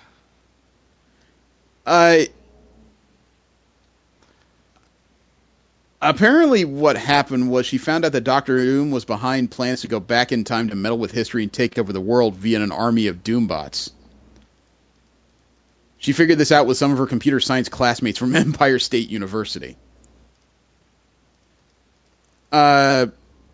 But the thing is, Doom didn't actually send any of them back in time. What happened was one of her disgruntled classmates had a time travel blaster that sent his targets back to the early 1960s and erased them from history. How very weeping angel. And he started sending bad students back in time so his grades would go up on the curve. Oh, jeez. Wow, really? Yeah. So what happened was Doreen Green, the Squirrel Girl, did encounter Doctor Doom in the past, but she also had the Time Blaster. So what she apparently was doing was, after she found out she couldn't beat Doom one-on-one on her own, she was encountering herself in the past and then shooting it so that there would be more and more of her, to the point where there was actually a callback to her very first appearance in Marvel Superheroes number 8, when she beat Doctor Doom with an armada of squirrels. In the latest issue of Unbeatable Squirrel Girl, there is Doctor Doom in the exact same position with an armada of squirrel girls all over. Okay. Including one being tossed upside down, just like one of the squirrels in her first appearance. Jeez. It all came around again. Now, in the first appearance, when you see Doom covered in squirrels, he says, "Confound these wretched rodents. For every one I fling away, a dozen more vex me." Wow, that's awful dialogue. Flash forward to the latest issue of Unbeatable Squirrel Girl. "Confound these wretched girls. For every one I fling away, a dozen more vex me." And one of you won't mind having that kind of problem. Are you kidding? One of them even started laughing at him. Haha, yes, irony! Jeez. Someone remembers that incident. We also have only 2 stories when it comes to DC comic news as well. Really light when it came to news about creators and comics. A little sad this week. But DC has started their own app. They've released the DC All Access app, and it's debuted for iOS and Android devices. It's intended to be a destination for news, original content, contests, movie tickets, and digital comics. The app also comes with a DC keyboard with various animated GIFs revolving around DC characters. According to the presser release by DC, quote, "The DC All Access app is a global studio-wide effort that brings together all things DC like never before," according to the VP of Digital Marketing, Sam Aids. "It's such an exciting time for DC with our film slate, TV shows, best-selling video games, comic books, and so much more. Now fans can access everything at their fingertips in a persistent, interactive, and social experience," unquote. Supposedly exclusive news, videos, and images will come out on All Access at some point. It's supposed to begin with a It's going to begin with a behind-the-scenes video and contest for the premiere of Batman v Superman, including tickets to it. Hey, if you're a DC fan, it sounds like the perfect place. Yeah. Yeah. And Neil Adams, who's been a man who's had an acclaimed run on Superman comics, he is using the new Superman title to advocate for the new gods in the DC films. A new series is coming called Superman Coming of the Supermen. It's going to be a classic take on characters like Superman, Lois Lane, Lex Luthor, and the new gods. And it's also going to focus on the Middle East and a young Arab Muslim who befriends Superman. So apparently he's the new Jimmy Olsen. But he wants to use the fact that Superman is becoming more prominent in the comics to advocate for the new gods to be included in the DC films. The new gods are not necessarily gods. They are aliens who have godlike abilities, including some very well-known DC characters like Orion, Metron, Calabac. Calabac is technically a new god, even though he's on Apocalypse and on Darkseid's team. You know, it would require a flowchart to really get into. Do you think there's room for the new gods in the DC cinematic? Cinematic? Yeah, that's what he's advocating for. I don't see why not. If you introduce them slowly, yeah, maybe you could get away with it, but all of them all at once. You know, the thing about the new gods, though, is that given their power level and the kind of issue they portray, that sounds like something I wouldn't want to see in a Justice League movie. That should only be in Superman movies. Not just because of the power level, but it's because it's also an enemy that you could have your galaxy's strongest character fight one-on-one, no holds barred, or one-on-many, and finally the answer to the whole thing wouldn't necessarily be just, the next piece of kryptonite. You know what I mean? Yeah. So I could see them as very viable in the DCU, but it's just, if they show up in a Batman film, I'm out. Okay, next up is general comic and convention news. We talk about comic book news that is not Marvel and DC related, as well as news from conventions all around the world. And first up is a major one, and another one, I don't know if she's still listening. I know she does in her spare time when she was working on the show, but I don't know what V does now that she's on this extended break she's on. She's going to be so glad that we worked so hard to get her badges for Comic-Con. Oh. Star Trek Talks is going to San Diego Comic-Con 2016. Star Trek Talks is being moderated by William Shatner. Trek Talks is supposed to be similar to TED Talks. It's going to celebrate Star Trek and all of its themes. It's going to revolve around 8 different themes, including Trek Talk, Star Trek Society, and the science of Star Trek. The launch of this, it's going to be a series of talks that begin in June, but one of the stops is straight through Comic-Con. Do you think... I wonder if her boyfriend will even be able to slow her down that weekend. She might actually hit Mach 2. It's also been announced that Comic-Con favorite Kevin Smith, you know how he's doing the show Geeking Out. It premieres the Sunday night of Comic-Con? Yes. Word is the first episode will be a special episode covering Comic-Con, so there's a chance parts of it could be filmed during the course of the weekend and spliced in at the end. Cool. And, of course, him being Kevin Smith, he's also doing his annual Hall H panel this year. He has been signed back to do it again. Hopefully this time he doesn't run up against the concert. Star Wars? Star Wars is going to have a presence because Rogue One comes out in December. It's time to learn. Yeah, I'm just hoping he doesn't come up against it.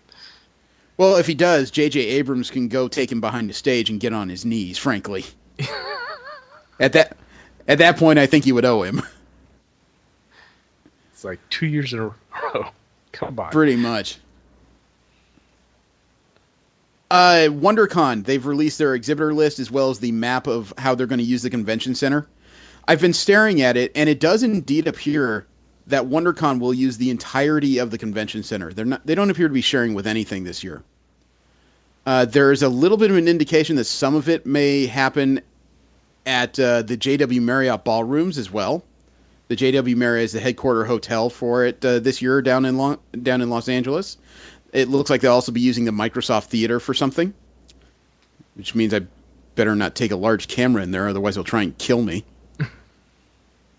Registration and badge pickup will happen in West Hall, which is something I'm actually extremely curious about. Oh, actually, they're not using all of it. Hall B in West Hall is not being used by WonderCon. I wonder if there is a secondary event. But the reason why I'm spouting all this off is not necessarily because people will suddenly have a map in their heads of someplace they've never been. No. The reason why I bring it up is because something happening at WonderCon is going to be a pilot program for something happening at Comic-Con. Okay. Oh.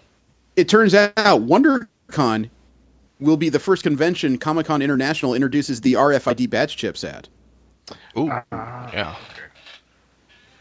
Word is that the badges, instead of being checked for a particular color or wording at the bottom for access, you'll actually be able to tap in and out of different points of the convention that you're visiting. So they may actually be able to keep active track as to when you go through the convention hall. That's got to be really good for them being able to track, what's popular, what's not. Yeah, they could definitely track foot traffic as far as panels and decide if they want to revisit a panel or even give it a bigger room. That's an interesting thing. It also is very handy for somebody like myself who has small kids. If they happen to get separated, you could at least figure out the last place they'd been very quickly. I'm going to keep my eyes out because I want to see how they apply it.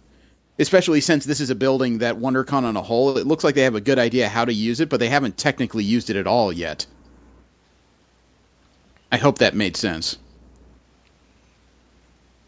So, they're well used to the Anaheim properties. They know all the choke points. They know how to keep people out who don't have badges. The layout of Los Angeles makes it almost impossible to have the same type of setup. True. So I wonder how they're going to be able to control the choke points around here. However, I do give them a lot of credit, though, because in looking at some of the information online here, some of the meeting rooms in the Concourse Bridge, the bridge that connects the two halls of Los Angeles, they're not going to have panels in them. Some of them are set aside just to have lines. Mm. So it looks like they'll actually have us in the interior waiting for major panels inside the buildings instead of just line through the halls or have no idea whatsoever to do with us or banish us to the sun. No, but that's something to utilize the space. No, I find it rather brilliant if that's the way they're going to do it. I don't know what exactly they'll do about the exhibit hall because it looks like they're taking the entirety of the South Hall to make the exhibit hall. I don't know where they'll put the lines for that, particularly. I will say, though, that if this keeps up, I'm going to keep a careful eye because I want to see how everything works. The thing I'm worried about, though, is that no matter how well they do, it's like the SPJA still won't understand what to do with this building for the Anime Expo, ever. It's a constant fear of mine. And dread. Yeah. Herb Trimpe. Herb Trimpe was the co-creator of Wolverine. He died, I believe, the middle of last year. His scholarship fund for the Joe Kubert School is seeking support. The Joe Kubert School has to do with comic art. And Trimpe passed away, April of 2015. He was the artist on Incredible Hulk 181, the first full appearance of Wolverine. They need a $5,000 goal to create the Herb Trimpe Scholarship for the school. And they have a GoFundMe right now, which during the writing of an article on Newsarama had $1,670 of its goal. Mm. The goal was only $5,000. It seems really odd they wouldn't be able to raise $5,000 in this respect. As of right now, it has $2,125. It's a memorial scholarship for Herb Trimpe, which I'd say is a fair thing to do. Yeah. I gotta give them credit, though. They have that much money. They have almost half the goal in only 7 days of this being open. What would you say is a fitting tribute to the man who basically co-created Wolverine? If you say seal his corpse in adamantium, I will find you and I will hurt you. I was going to say... Never crossed my mind. But thank you for the idea. sponsor what kind of scientific effort? Cloning? Because we've seen what happens there. No, adamantium bonding to skeletons. Yes. Oh. So we'd be dealing with metal poisoning all the time. Gotcha. Yeah. You know, it's almost one of those cases where you'd say that, frankly, there should be some kind of marker on Trimpe's gravestone. I don't mean anything overt. Maybe just on the side of the stone there's this weird triple claw mark. You know what I mean? Just something subtle, I think, would be fitting for him. Because I doubt he would went through life just saying, you know, I created Wolverine and that's the only thing I've ever done with my life. You know? Yeah, true. I'm sure he had other things to say. Jesse, you going to TFCon in Toronto? TFCon? Yeah, it happens July 15th to 17th in Toronto, Ontario. I have no plans to leave the country, let alone this state right now. Oh, okay. I was hoping you could get a signature for me. Who's going to be there? Oh, well, you know what TFCon is, right? Yeah, I know what TFCon is. Okay, I was hoping to get some dialogue so people who didn't understand know what that was. TFCon is the big Canadian Transformers convention. And one man who's appearing who has voiced Skywarp, Mixmaster, Laserbeak, Buzzsaw, Rumble, Frenzy, Ravage, and Rat-Bat from the original series, as well as Mirage, Trailbreaker, Chrome Dome, and Sludge. Also known as the voice behind Soundwave and Megatron, Frank Welker is going to be at the convention. I would really like to. He's also been in the movies because in Transformers Revenge of the Fallen from 2009, he reprised his role as Soundwave and Ravage. He also provided the voices for Grindor, Devastator, and Reedman. And in the Transformers Prime show, he was also Megatron and Soundwave. Yeah, he reprised a lot of his roles in the later shows. Yeah, but Frank Welker makes kind of sporadic appearances these days. I know he's still busy working. I hear him every time a new Scooby-Doo show comes up. But still, if there's a guy I'd like to corner for a few minutes and ask a ton of questions about voice work, this would be it. You know, I'd almost like to ask the question, what was it like to stand across from Chris Latta and hear him scream in those high-pitched voices? That's not the only Transformers convention that happens. BotCon 2016 is happening in Louisville, Kentucky on April 8th. And they're having a special show. Performing live alongside Transformers fans is Vince DiCola and Stan Bush. Oh. Stan Bush is the guy responsible for the soundtrack of the 86 Transformers film, Transformers the movie, as well as the composer of The Touch, the infamous glam hair theme of the Transformers film. He's performing live. That would be a trip, man. As much as I'd be laughing throughout the performance, I'd want to see it just so I could see it, you know? Yeah. I mean, I don't mean I'd be laughing directly at him. I'd be sitting there laughing at how pathetically stupid of a child I am. Yep, me too. Yeah. And another Transformers convention, TF Nation, has announced its focus for 2016. TF Nation is happening the weekend of August 19th through 21st at the Hilton Birmingham Metropole Hotel in Birmingham, England. TF Nation's also the convention that took over since Auto Assembly closed its doors willingly. Auto Assembly closed not because of low turnout rates or any particular problems. They just decided they had enough, and rather than the leadership decided they didn't want to do it anymore, and rather than turn over the convention, they just closed it. But the creators of this new convention that stepped in its place, TF Nation, has decided that they will have a dedicated area for fan media called The Forge. This is where fans can contribute to the convention weekend with fan art, fan crafts, displays, and workshops. But that's not the only thing they have happening. Richard Newman, who played Rhinox in Beast Wars, Paul Edding, who played Perceptor in Generation 1, writer Simon Furman, artist Guido Guidi, Kei Zama, Jean-Paul Bove, and Emilio Santalucia will also be there. Sounds like a good weekend. Yeah. And last up in general comic news, there's a fantasy author named Michael Sullivan. Are you guys familiar with that? Not off the top of my head. He does a series of books called Riria, Riya. He's reached a deal with Dabble Brothers Publishing to make Riria a series of comic books. It's going to start in a graphic novel called Riria, The Death of Dulgath. Dulgath. I may have mispronounced that. It's going to be following rogues for hire Hadrian and Royce as they attempt to protect a noblewoman from being assassinated. It's going to be illustrated by a man named Nigel Rayner. According to Sullivan himself, he said, quote, "I'm a huge fan of graphic novels, and it's always been high on my wish list to see Royce and Hadrian portrayed in this medium. The Dabble brothers' enthusiasm for this project and their impressive track record makes them the perfect partner," unquote. I'm unfamiliar with this set of books. I have not heard of them, but that. Well, the first designs of the two. Yeah, the designs of the primary characters, I'm trying to find the right word. I would say they're adequate. I'm trying to avoid some nastier words like typical or expected. You know what I mean? Mm.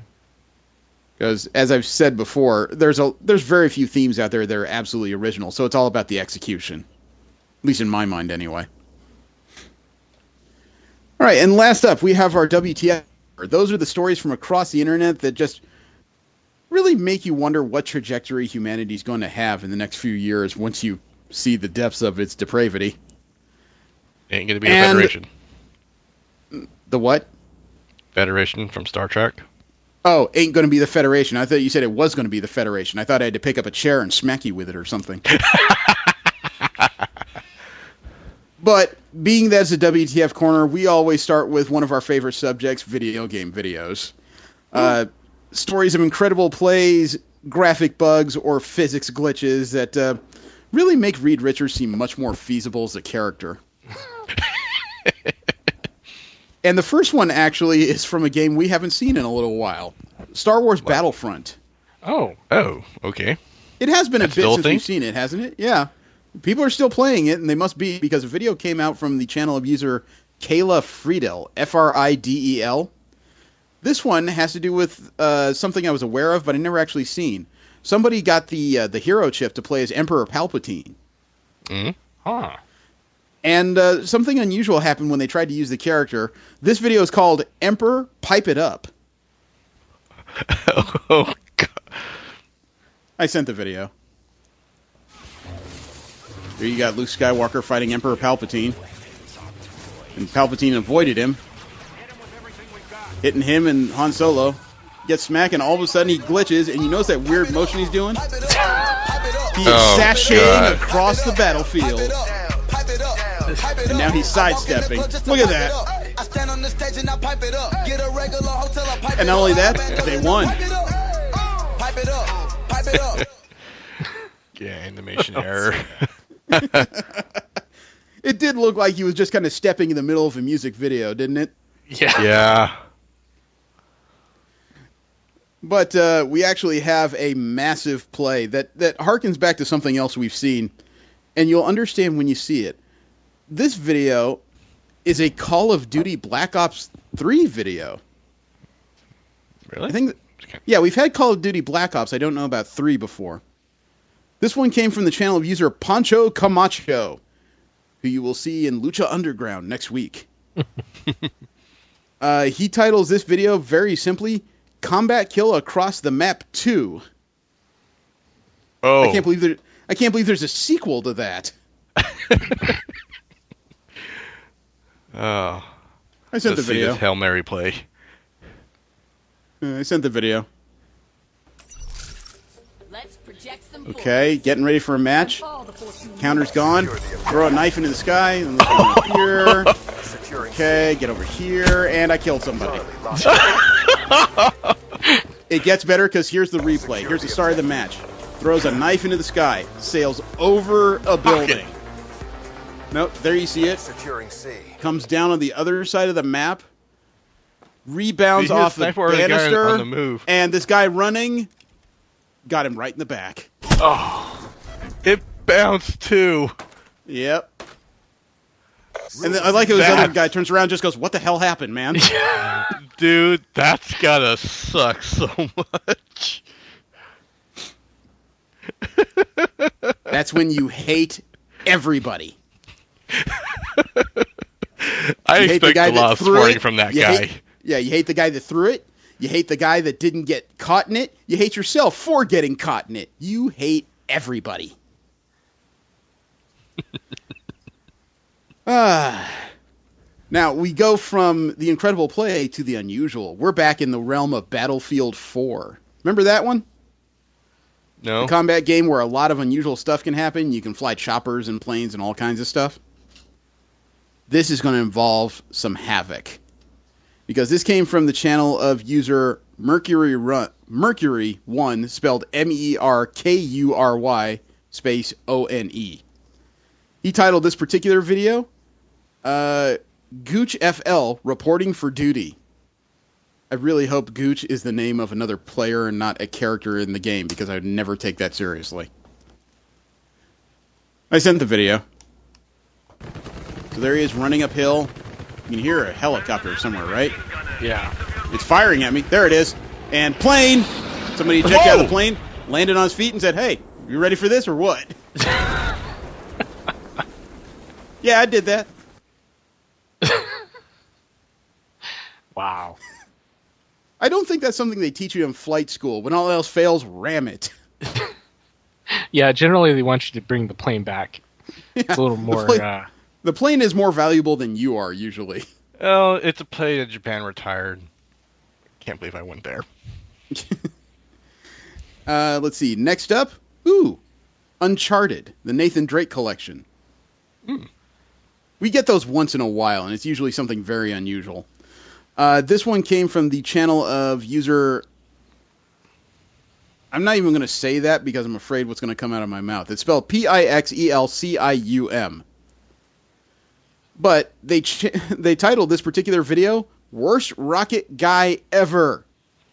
I had to watch it myself to understand what that could possibly be, but I sent the video. So this started with an explosion, and there you are firing from on high with a grenade launcher. Mm-hmm. Jumps down. Off. He's getting hurt pretty badly, so he goes and hides behind a barrier here. So you see a bad guy coming up, right? Yep. Yeah. There's one. He's stalking, but he doesn't see anything. And there's a second one that rushes in. And then he just decides... Yep. And fires a rocket at nothing. I know he's here somewhere. Let me try that again. Still not him. He's firing a completely different direction. Someone's glitched out. There he is! I got the cat. No, that guy's glitched out. Still trying. He keeps hurting himself with his... I know. Jim, is that you? I better fire that just in case. Oh, this is hilarious. It's one of those things that comes to the point, do I even want to kill him? Because he's really helpful right now. I don't know. Those rockets are pretty useful. Where's Alpine? Because he kills somebody. Because there's I want to know. Walking around out there. I want to know where Alpine is. He usually talks Bazooka down in these situations. Oh, we're old. There's somebody came over with a minigun who just says, "What's your problem?" No, that's Roadblock. And he shot him. Shoots him.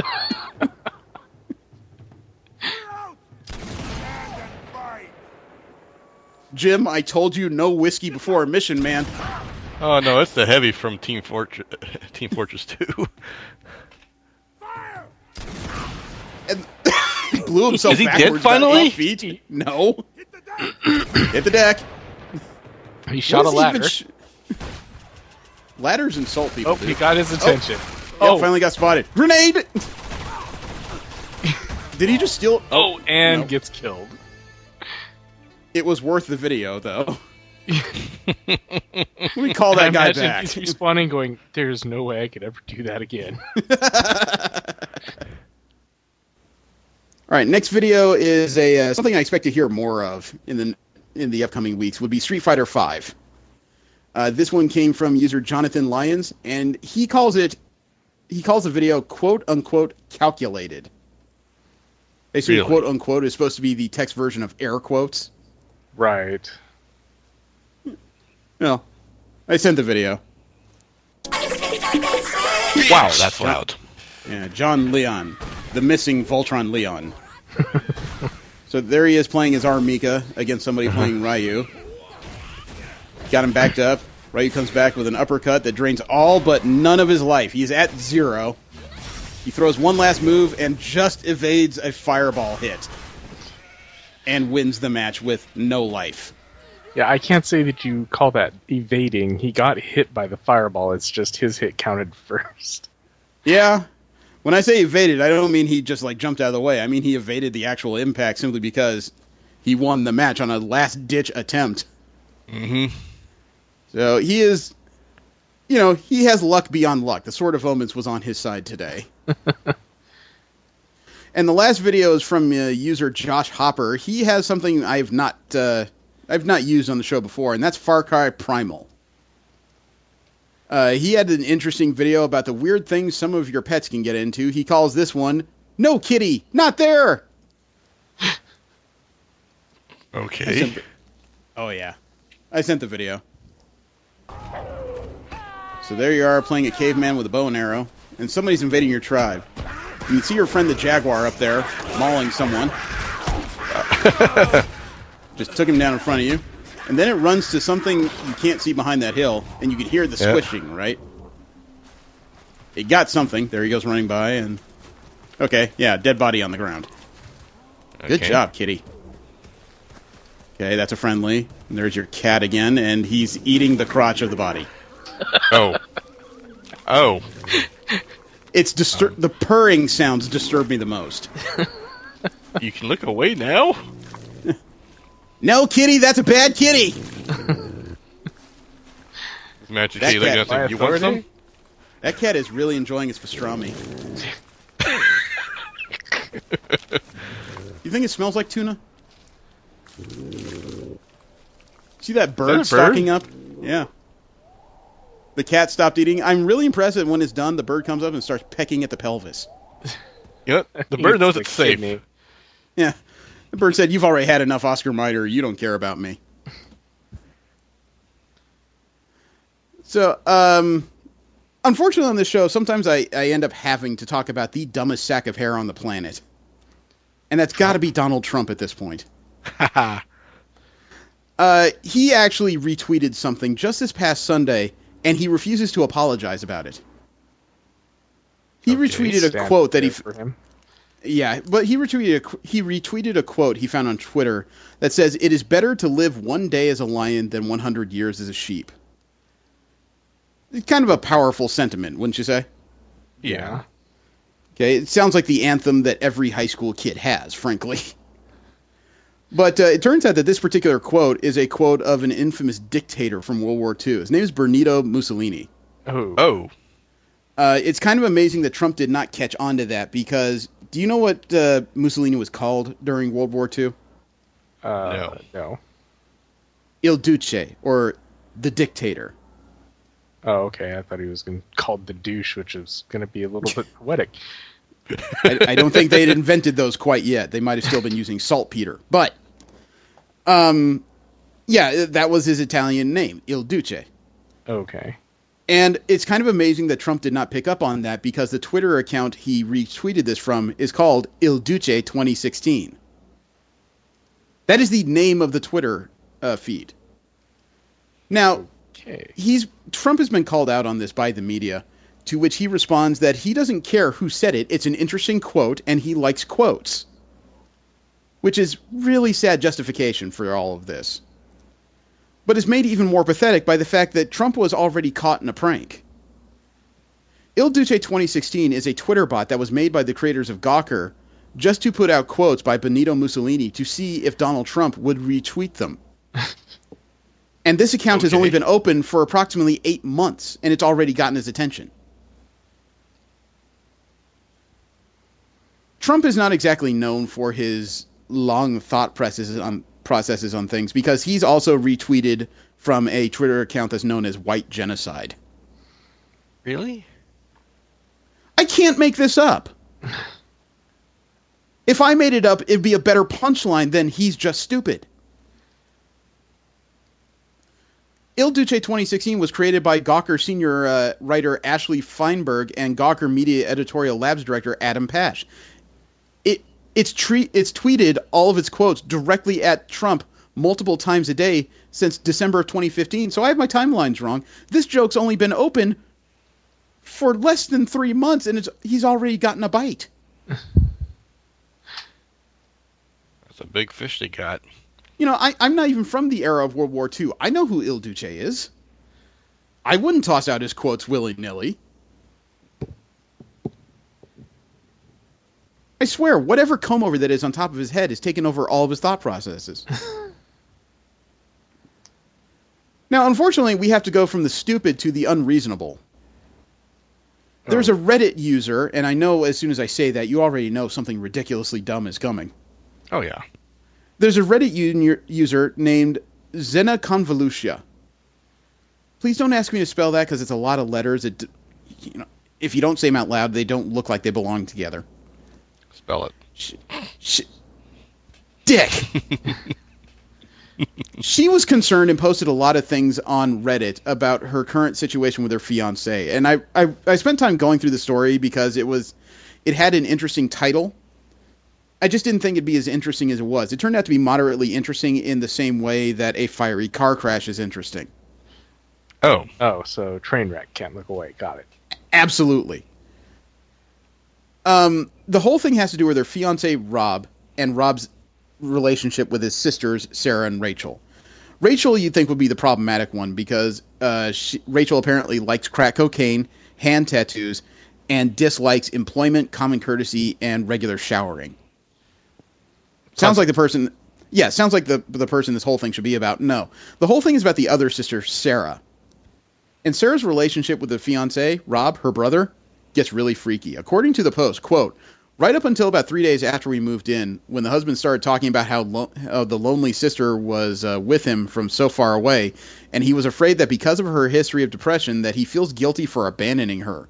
And he asked me if she could move in with us, unquote. To which, obviously, this poor young lady... Creepy. Yeah, now, of course, the young lady, the lady who's getting ready to get married to this guy, Rob, said, no, she can't move in, but she can visit on the weekends. Okay? Okay.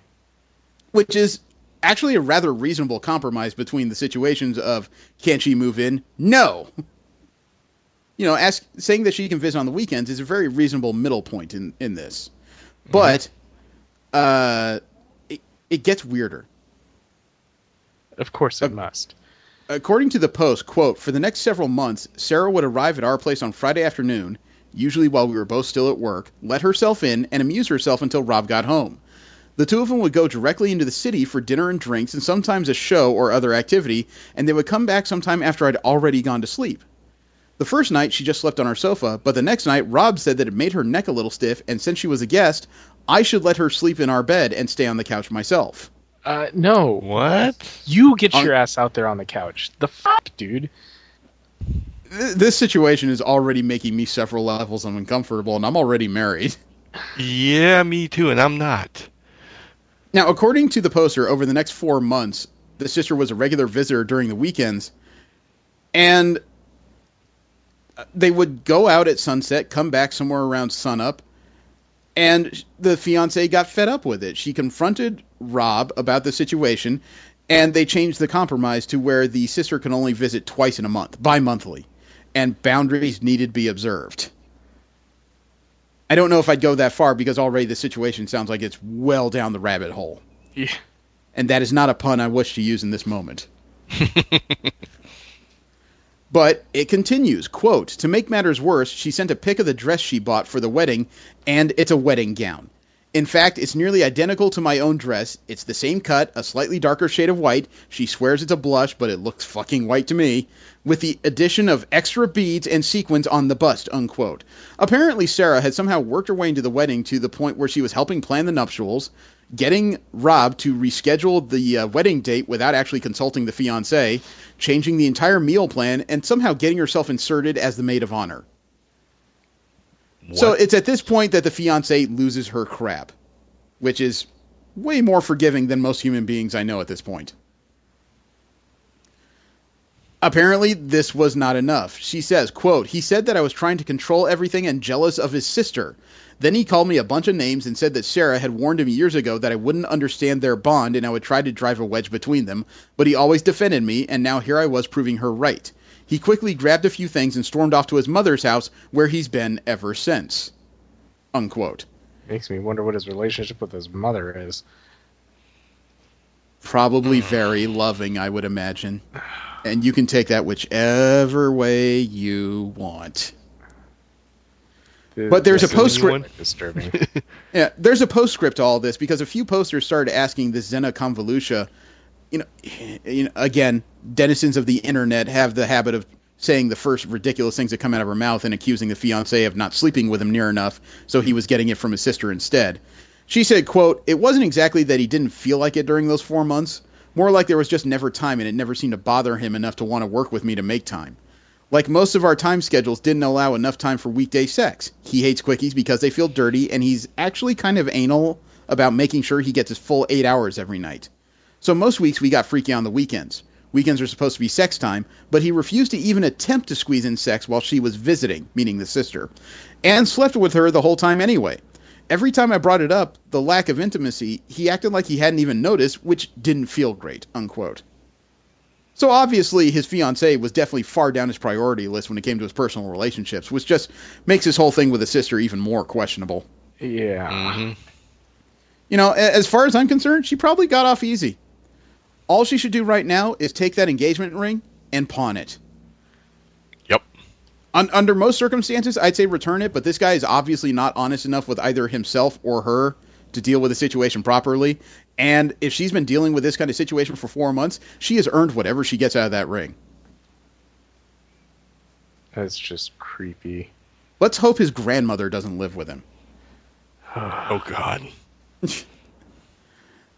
And last up in WTF, we may have heard of the greatest prosthetic arm ever. Okay. I really hope this becomes a reality. James Young is a 25-year-old biological scientist. He lost his left arm and left leg in 2012 because he fell under a train in London. Ooh. Ow. Yeah. On Saturday night at Body Hacking Kong, it's a conference in Austin aimed at people interested in do-it-yourself alterations to the human body. James Young showed off his own prosthetic arm modeled after the one worn by Venom Snake in Metal Gear Solid. It was designed by... Wait, it was... No, Metal Gear Solid. Venom Snake. Oh. The original games. Okay. It was designed by prosthetic sculptor Sophie de Oliveira Barada in partnership with Konami itself, a carbon fiber race car part maker, Global Racing Technologies, and robot hand maker Open Bionics helped put it together. The arm itself, if you take a look at it, is rather impressive because it has several LED lights and underlighting. It takes 3 straps across the chest to fit it, and it looks like something out of a video game or sci-fi. Take a look. It is an impressive piece.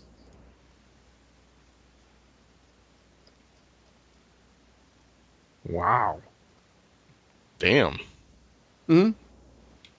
It attaches directly to the shoulder, but it's not quite complete yet. It's still in the prototypical phase. It's supposed to react a lot like a normal hand. A lot like a lot of prosthetics these days are very sensitive to nervous reactions and muscle twitches. They start to react like a normal limb at those points, right? Mm-hmm. This one has bright blue LED lights, a carbon fiber body, but it's the bells and whistles when it starts to get really cool. Now, keep in mind, it's not complete yet. This is what they're working on. The arm will be able to connect to Wi-Fi hotspots. It has a USB port near the hand, so if it's holding a cell phone, it can charge it at the same time. Nice. There's a flashlight and a smartwatch built into the wrist, and a flying quadcopter drone that attaches at the shoulder and streams images to a pair of goggles while it flies. Once it's fully complete. That's totally badass. Now, as interesting as that is, as totally cool as that is that you can control a quadcopter with a controller from the shoulder, I'm thinking of that, or I'm looking at this and thinking, you will never get through airport security with this thing.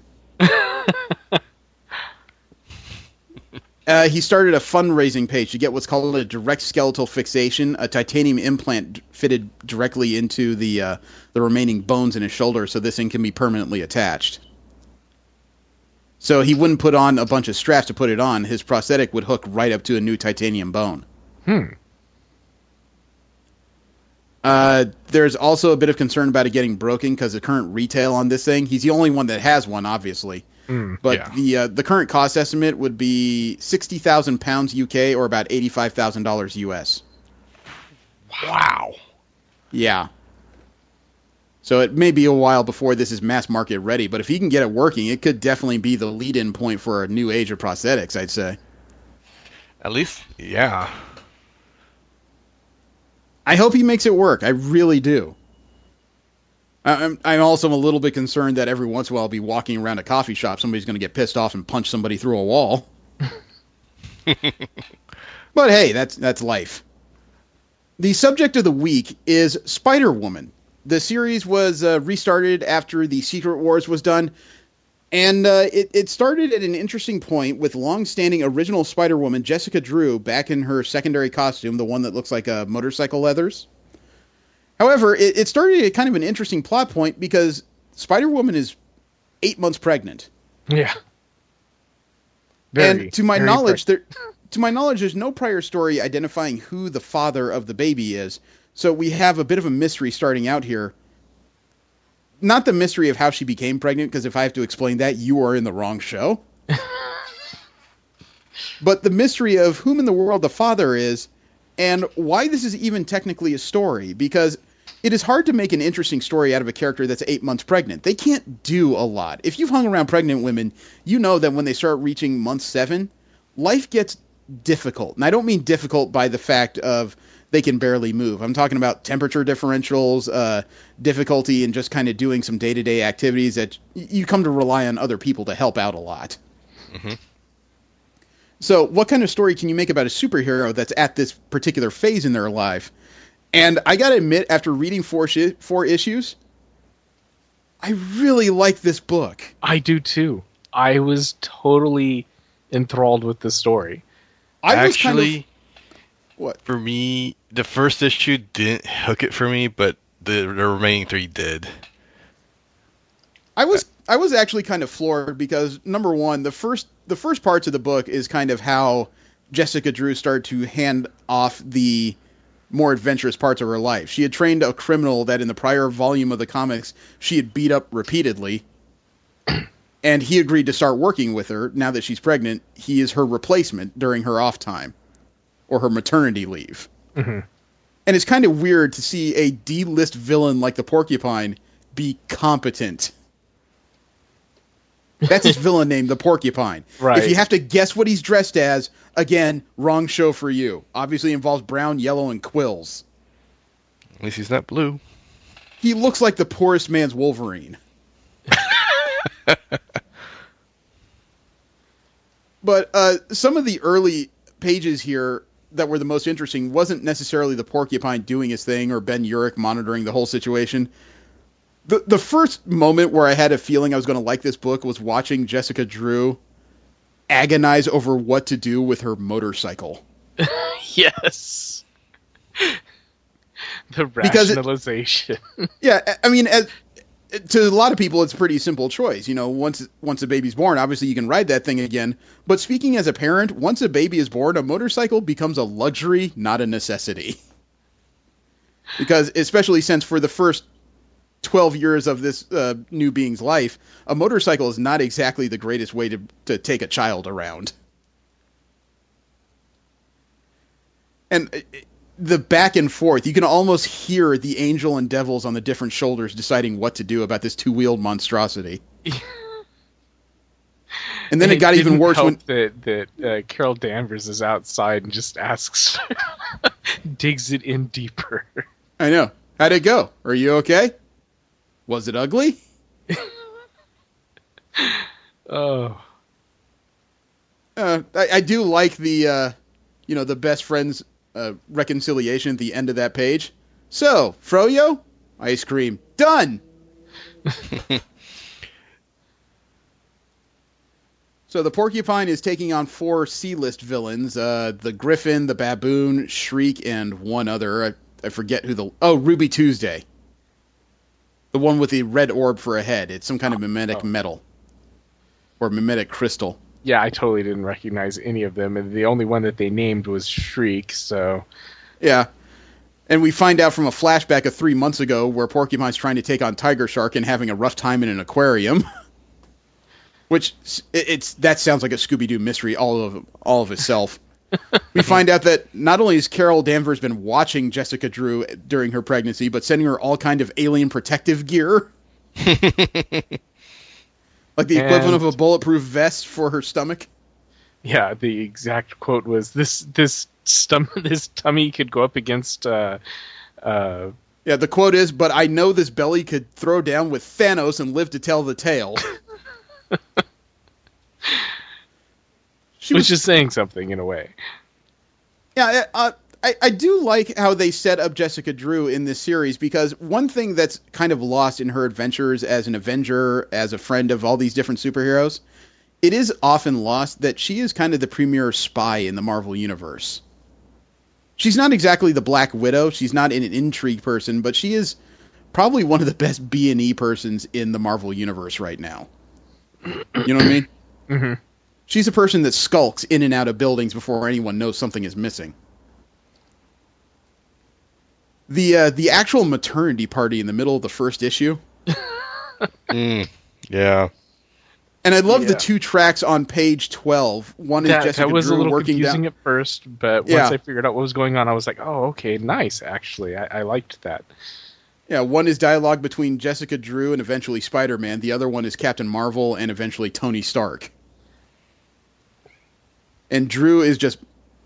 she's kind of chewing on her own face the whole time while she's complaining about a maternity party, all these people here. You know, a bunch of Avengers who she's trying to get away from for a little while. Mm-hmm.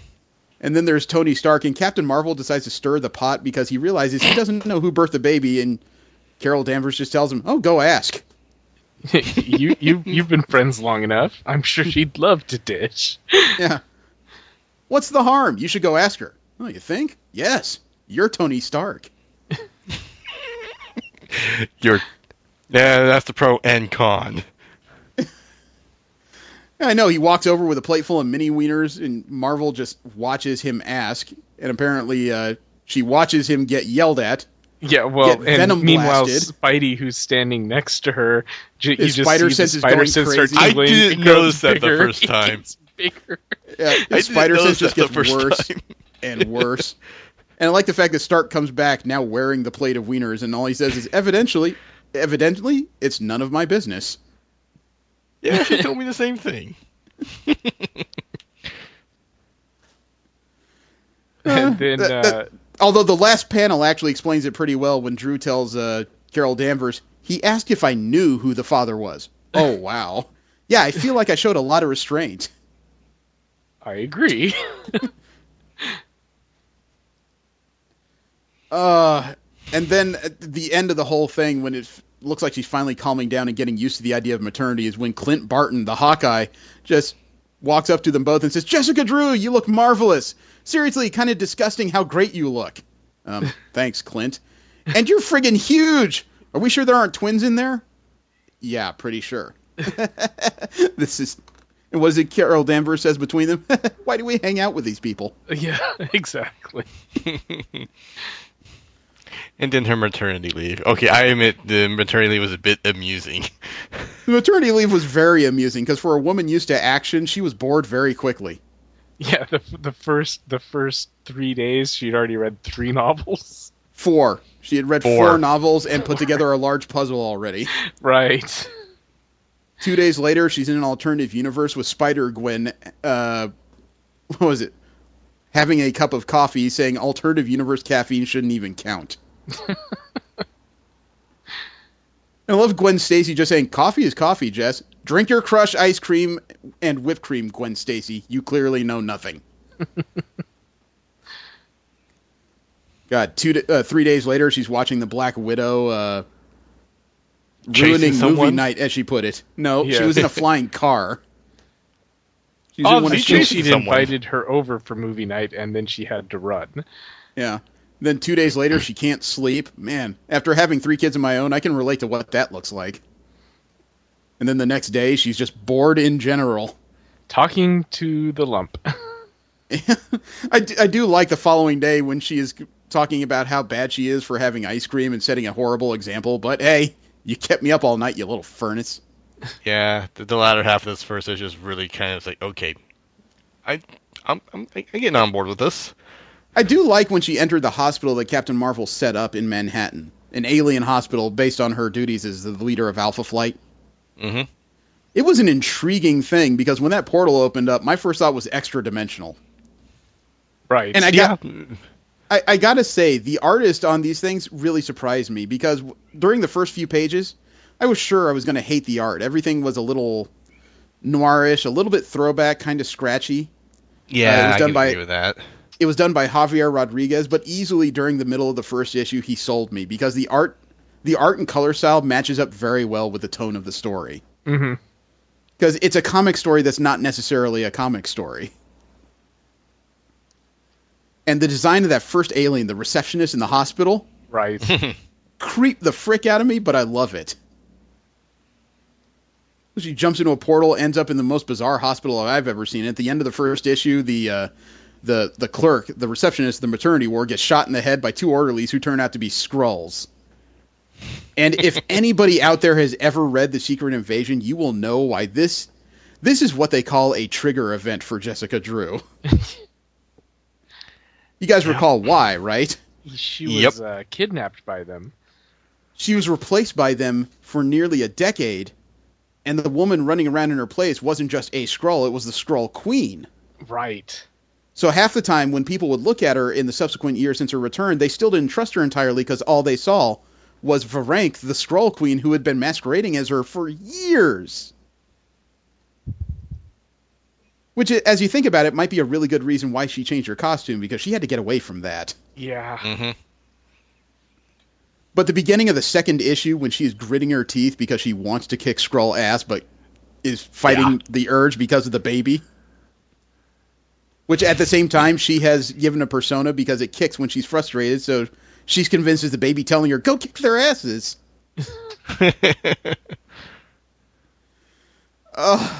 That mental dialogue, though, while she's trying to send Captain Marvel a text message, then decided is 2 guys and among a bunch of pregnant aliens. I shouldn't do this. Wait, it's only 2 guys in the middle of a bunch of pregnant aliens. I can totally do this.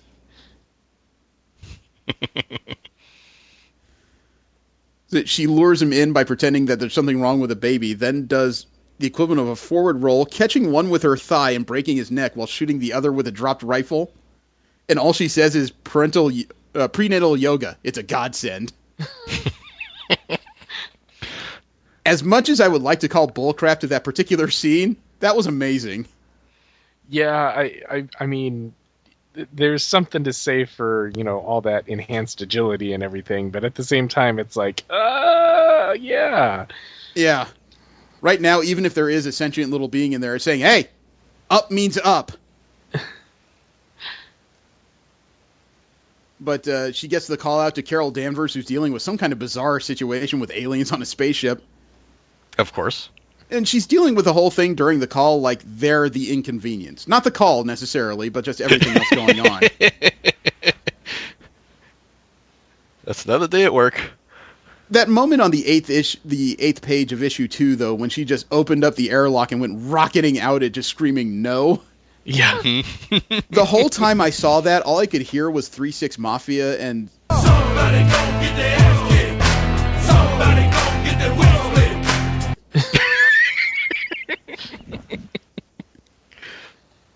split. God, and the mobilization of Jessica Drew trying to hold down the maternity ward as more Skrulls came. Yes. Yeah. It was brilliant, and I wasn't quite sure why she was being so cagey about the whole thing until one of the Skrulls recognized her and called her the Slaughterer. Yeah. I had forgotten that after she came back from Secret Invasion, I knew she was trying to regain her life, and that's why she always had trouble dealing with the Avengers, because her time as an Avenger, 3/4 of it wasn't even her. It was Varenk still. But I had forgotten that since she returned to Earth, she had made the Skrull a personal priority. She deals with them very poorly in general. Yeah. But again, has cause. I'm not saying it's unjustified. I just forgotten that her usual situation or her usual response to Skrulls is not, okay, you're under arrest. It's usually, okay, I'm killing it. Only good Skrull is a dead Skrull. I know. I do like that when the Skrulls came in looking for the two they'd already taken care of, they explained that the two of them had gone down the hall for a vending machine for cheddar bugles and Cree Red Fizz. And I love how the two Skrull lieutenants escorting the guys like, yeah, they're kind of good, actually. Yeah. And the end of the issue, Captain Marvel is in the portal room to the hospital, and the receptionist can't open it. The Skrulls have locked it out. Mm-hmm. And the last page really sold this beginning issue when Captain Marvel is trying to explain that she can't just fly into the hospital, even though she can get through space. Underneath her. Yeah, the portal is actually a transdimensional or a translocation portal, which took her to the hospital, which is situated in the maw of a black hole. Which, to me, I stopped for a moment and said, why there? A hospital in a black hole. It'd be hard to break in. I suppose, but at the same time, why there? Probably because it's very hard for ships to approach in general, and it looks like this hospital holds a lot of dignitaries and VIPs. Yeah, a lot of it's probably for the sake of privacy. I mean, normally you would assume, like, a prison. Okay, a prison in a black hole, something goes wrong, you dump all the prisoners in a black hole, problem solved. Okay. Not quite the same thing when you're talking about a hospital. Those last 3 panels of dialogue, though, I need a TV show just based around that reaction. It isn't anywhere... Look, it isn't anywhere near Earth. Then where the hell is it? It's... Jess, you're in a black hole. I'm in a what? Fade to black. Roll credits. The third issue has to do primarily with... It's really weird because over the course of the 4 issues, you'd think that there's some kind of even storytelling, but no, during the course of 4 issues, even though that Jessica Drew handles things very well, it just gets worse. Yeah. Near constantly. You know, the scenes of her trying to sneak through the hospital with a few doctors and a bunch of pregnant aliens, and maybe 1 or 2 Skrull prisoners. Oh no, not prisoners, those were more bodies. Her whole explanation as to why she played corpse because Nick Fury told her that, if there's one thing I learned from Nick Fury, it's that the pickpocket corpse gambit is pretty much foolproof.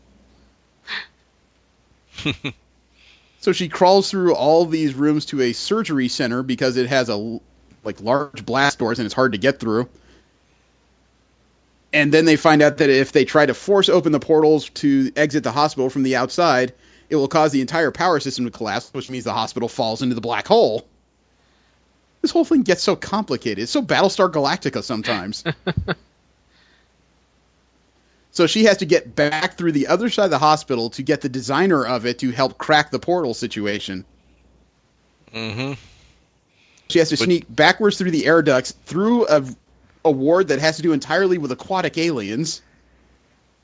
And the visuals behind that are so bizarre. Yes. I don't like quite the progression scenes, especially in that full panel where she's like starts off in one side of the page and ends up at the bottom of this other page. Yeah. The page where she's falling through this weird machinery and half of it spells out gunk, I don't understand the symbology behind it other than she's going everywhere. It says gunk O. There's an O in there. But yeah, I was like, what the hell does that mean? And then the gigantic alien that she slid down. Yeah, that's what I'm talking about.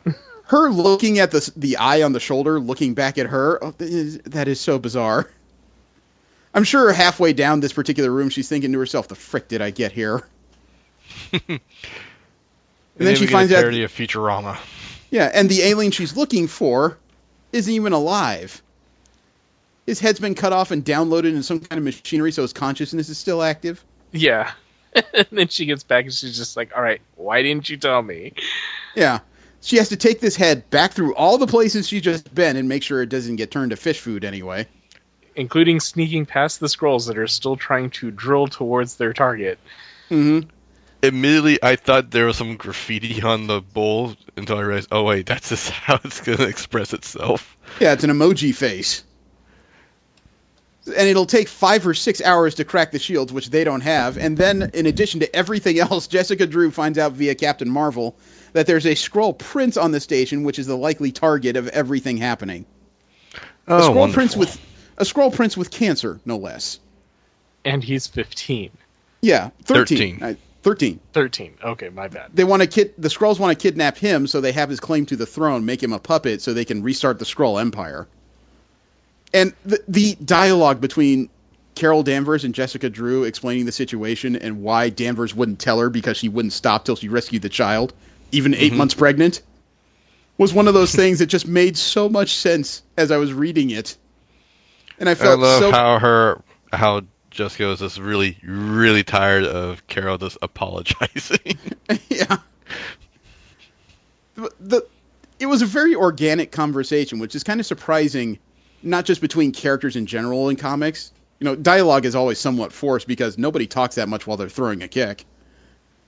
But the conversation between the two of them was well crafted as both comic book characters and as female characters. It was believable.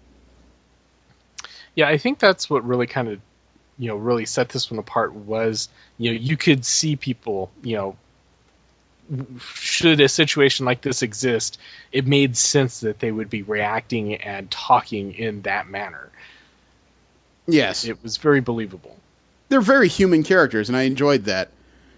And I like that Drew, they shortcut it this time because obviously she knows how to sneak through the hospital. Mm-hmm. She gets to the room with this poor Skrull prince who has cancer. His name is Klundirk. Mm-hmm. And I love the fact that as soon as she's sure who she's talking to, she just says, quote, "Look, Dirk, this day has come from hell to punish me. And we don't have time for baby steps, so I'm just going to spit the crazy out and we'll go from there. 24 heavily armed fringe rebels are on their way down here to kidnap you with plans of using your right of succession to rebuild the Skrull Empire. If they succeed, you get Puppet King servitude. The rest of us get to go boom. So I'd very much like you to come hide somewhere with me." And the kid just looks at her and says, "Yeah, okay. Is it okay if I take a few granola bars with?" Yeah, sure. Yeah. I get sort of grumpy when my blood sugar bottoms out. Have a Snickers. She starts walking him through the halls. "Gotta say, you swallowed that crazy pill like a champ. I thought I'd have to drag you out kicking and screaming." "You overestimate my energy levels." Yeah, I loved the kid. The kid was. Yeah, cool. I love the kid. He doesn't seem like that energetic, but. Did you guys catch the joke to the Spider-Woman covers in that panel? Yes, no. The one with the butt. I was cracking up. Oh, is that what that was? Yeah, that goes back to the Milo Manara Spider-Woman cover. He says, "Also, we get Earth TV here. You're that Avenger." "That's me, the one with the butt." That was the most brilliant, subtle joke. I actually laughed out loud when I was reading that and started clapping my hands because it was just well placed. Yes. Sorry, that one went over my head. So right when they're getting to a central area, the Skrulls start cutting in, and Drew's decided this is where she stands and fights. She has a couple pistols she stole from somebody. Dirk goes into hiding, and then her water breaks. Yeah. Yeah. Right when the Skrulls kick in the door. That was the worst place to finish issue 3. Yeah, I know. Absolute Murphy loves this at the end of kind these of stuff. You want to see more? Read the next one. I'm like, Arr! You friggin' asses. And this whole thing was written by Dennis Hopeless, who is becoming one of my favorite new writers to follow. If he writes like this all the time, I'm going to find out which books he's working on because he is fun. He's just fun. And I actually got to give the inker and the color artist a lot of credit here because you've seen inkers. They work with artists a lot. Colorists as well. But both of them kind of put their mark on this series and helped make a very good, cohesive portrait. You know what I mean? Yeah. The whole thing the entire book flowed. Yeah. So the beginning of the fourth book, there she is, just cramping unbelievably, and it's Dirk who decides to walk out from behind the vending machine without exposing her. Yeah, she's just like, you're going to have to help me up with this. I'll still go out there, kick some ass. And he's just like, no, I don't think so. Yeah. His exact response was, yeah, no way. And it turns out the kid's been stealing stuff from the hospital, including a connection directly to the central computer. Mm-hmm. This kid is a hell of a hoarder. The kid's a hoarder. Bored. Yeah, she's just like, how do these people let you? And he's like, nobody's letting me. I'm 13 and I'm stuck here. They just haven't figured out how to stop me. And her response, and they won't. I just have a distinct feeling that he's going to be like some kind of psychic to her. Which is, the one thing, because they were bringing it up so much, this is her. Her hatred for Skrulls is real. And she's, protecting this 13-year-old Skrull prince. And treating him, really like well. a kid. Yeah. She's just treating him like every other kid. So the prince takes her to the maternity ward because it's a combination of shielded and because this baby is not waiting anymore. Mm-hmm. Carol Danvers, though, still in the reception area of that hospital, just talking to herself, and everybody's watching her. The receptionist, Sasquatch, Puck, and there she is. Jess has been gone way too long. Way too long. I just need those portals open. I need to get in there. It was a very subtle kind of character moment for Danvers. It's not like it's centered around her, but it worked very well for her situation. Yeah. Here she is, the leader of an not intergalactic, but, Earth's first space police force. And she's the one who sent Jessica Drew to this hospital because she had arranged it so she prepaid everything. The doctor, the delivery, the hospital stay, all the equipment necessary. Sent her to the best hospital that could handle all the complications for somebody of Jessica Drew's powers, genealogy, and abilities. And it's when all this crap goes wrong. Murphy likes playing this kind of game. What's Murphy? Murphy's Law. You got to be more specific because all I picture is Eddie Murphy when you say that. Murphy's Law. If something can go wrong, it will. I know what you said now that you said it out loud, but whenever you say Murphy, I know a lot of Murphys. Oh, yeah, no. I don't know. For our particular group, Murphy is Murphy's Law. Yeah, for me, Murphy is this guy who has a very obnoxious laugh and hasn't made a funny movie since 1994. So they really created a pretty tense moment, even though it was a static form of storytelling. It's all a bunch of pictures, but those Skrulls cutting into the maternity ward while she's getting an emergency C-section. Yeah. Mm-hmm. While on the phone with Carol, they did a very interesting job, and I loved that crack about the what towards the end, about who the father is, and that Carol is the leading suspect on the internet for who the father is. But that's how she was acting throughout the entire thing, was the fellow parent in a way. I actually really appreciated page 9 when Danvers was cut off. Dirk had to hang up the phone and she crushed it in her hand. Yeah, and then she's just all calm again. Somebody get me another phone. She wasn't calm. She was pissed. I mean, can someone get me pissed, but it was a quiet. Can someone get me a new phone, please? I want an update on the portal situation 5 minutes ago. So she has a baby while they're still cutting into the room, and she does it without any anesthetic. Yeah, well, they're using alien tech. It's a neural blocker. It's a small device, apparently. So she has them do an emergency. She refused it because of the therapy she had to go through afterwards. No. No, she didn't refuse it because she said, "Do you have anything that can undo an epidural?" And she found out they weren't using one. They were using a neural blocker. So she was just like, "Oh, okay." But then the nurses or the doctor is like, "Yeah, but you're going to need to be on, pain suppressors, pain management." Yeah.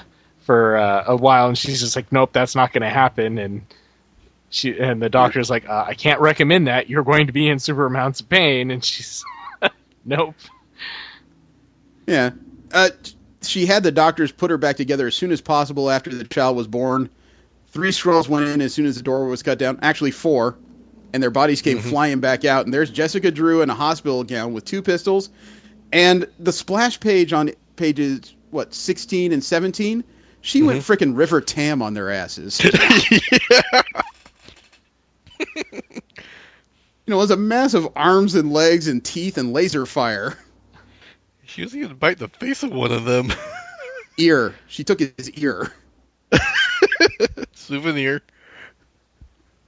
And the last one, the commander with holding up that gun, and all he says is, "You!" And she looks down, takes it, like the barrel of this laser shotgun, slams him in the face and says, "Yeah, me." The elephant. I love the fact that at the end of that scene, it's a very movie moment when she's standing on top of the Skrulls just littering the floor of this area, and the elevator light comes on, and you hear ding, and she just says, "Ding." Oh, there's more of you. Reinforcements. Yeah. All right, Mama can do this all day. No, it's just that reaction, though, because, like I said, it's a very movie moment when the elevator suddenly rings, and she's just like, ding? Like this happens? Turns out the elevator is full of Carol Danvers and Alpha Flight. Mm-hmm. And her reaction was priceless and just like, oh, good, it's you, because I was lying. Yeah. Oh, good God, woman! Don't tell anybody, because I was totally bluffing just then. Mama's guts feel like fire, and my eyelids won't stay open, so I'm really glad it was you in there. She wakes up hours later in the hospital room. Everything's back to normal, and they bring the baby, which was a very cute moment. Mm-hmm. Mm-hmm. That was the other thing that struck me about this comic, was that they portrayed motherhood very well in this comic. The weird emotional foibles of being pregnant versus what happens during delivery, as well as the just kind of the rush of emotions you get when that child is actually born. Yeah, I can only assume that the writer has experienced it himself. Probably a bit. And I do like the last page when Drew is saying that she still doesn't want the last page. Yeah, she doesn't want to be a superhero, and she says, "But this little guy here, maybe he's got a shot at it. Maybe I can give him normal." Then Danvers and Drew look at each other for a pregnant pause and start laughing hysterically. It's just like, no, not going to happen. And yeah. Mom herself, no way in hell. Yeah, he's screwed. Yeah, those are friends right there that just know the truth. Well, it took me back to friends of ours when their daughter was going to be born, and we had the joke running where it was just like, yeah, there's no hope for her. She's a born nerd. Dad's a nerd, mom's a nerd. So it just kind of took me to that point right there. Kristen? Well, that was... Yes. Well, that was the end of the 4 issues we read, and I gotta admit, after everything was done reading this book, I don't want this creative team to change it at all. Yeah. I superbly enjoyed this comic on multiple levels, let alone, it occurred to me after I was done reading, this could run into a spot that the Fantastic Four tried to sit in and fail. The Fantastic Four, over the last couple decades, tried to be the family of the Marvel Universe, the actual family. But the problem is that the characters were all archetypes of one sort or another, and the actual parents of the kids were either way over-doting or inattentive to the point of neglect. Mm. And it seems to me that Jessica Drew may have something like a modern nuclear family on her hands. Not married, per se, but she has a new baby. She seems to have the equivalent of a young ward all of a sudden under her arm. Yep. She could actually be a modern parent. She could have a modern family in Marvel Comics. And it's an interesting possibility, yeah. I do want to see what the balance is going to be going forward, because obviously she's not pregnant anymore. It's not like there's a litter hiding in there anywhere. True. She's had the baby. The mystery of the parent is probably going to go on for another, I would guess, another 4 to 6 months. Mm-hmm. But she's got to have a life somewhere in the middle, and you can bet that her skills as a spy are going to be needed at some point. Mm-hmm. So I'd like to see how this develops. I want to see how the child works into her life. And I'm thinking that this may be the first actual story that creates an ongoing need for a character like Jessica Drew. The original Spider-Woman often gets shoved underneath by other characters, whether it be a perceived connection to Spider-Man or just the fact that she seems kind of redundant as a femme fatale in a universe full of femme fatales. Mm. But this could be where the character breaks into a new territory that most of them don't get to. I mean, goodness knows a Black Widow's not going to be a mother. Nope. Very true. You know, and some of the characters that do turn into mothers, they either get neurotic or shot because the new child suddenly turns into the hero of the book. You know what I mean? Mm-hmm. So I got to admit, not only am I curious to see where this goes, I was really impressed that the writers put together a comic book that is, despite the fact that the character's been in existence for about 4 decades now, really easy to pick up. Yeah. Because I can't speak for you guys, but Spider-Woman is one of those characters I was very aware of, but knew very little about in general. Yeah, I mean, me too. It's not a character that I've really ever focused on. I think, the most of the Avengers and so forth, I learned most of their backstories playing the Marvel's Ultimate Alliance. Because, if you paid attention to stuff in there, then you did at least get their backstories and some of what they'd done. So that's pretty much all I knew of Spider-Woman was her backstory from that, which was, enough to go into. But, yeah, it didn't, for this story, none of that really mattered because they kind of basically already said, okay, this is a new starting point for her. They explained her powers and then said, okay, this is where we're going from here. It didn't really matter about what had happened in the past so much. But I think this is where Marvel is really succeeding post-Secret Wars, because they said something you hear after just about every event you hear about from Marvel, DC, or other comic book companies, that as soon as this is done, this will be an excellent jump-in point. And then when you start reading the comics, you're like, I have no idea who any of these people are. But they're a good number. I'm not going to say majority, but a good number of the number ones post-Secret Wars are really great points to learn about these characters. Mm. And if you already know the characters, they've changed everything to such a point where you have to relearn half of what you thought you knew about them anyway. It's like me being an X-Men fan. When Extraordinary X-Men came out, I thought I already know this story. Wait, they have an entire school in hell, and there's an entire disease out there that's sterilizing and killing mutants? Okay, I have not been here. But in the case of Jessica Drew, I'm really enamored with this character at this point. Yeah.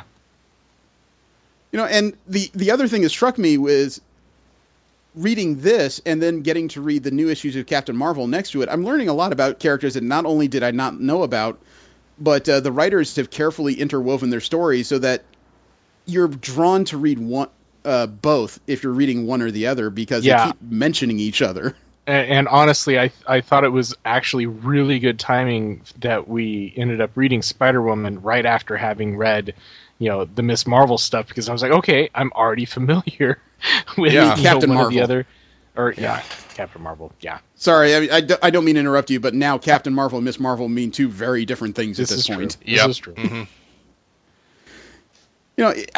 I dug this way more than I thought I would. To me, reading Spider-Woman was going to be an experiment, and it is one that turned out really well. Yeah, I wasn't too sure how this was going to go either, because, not familiar with the character, and then, pregnant superhero.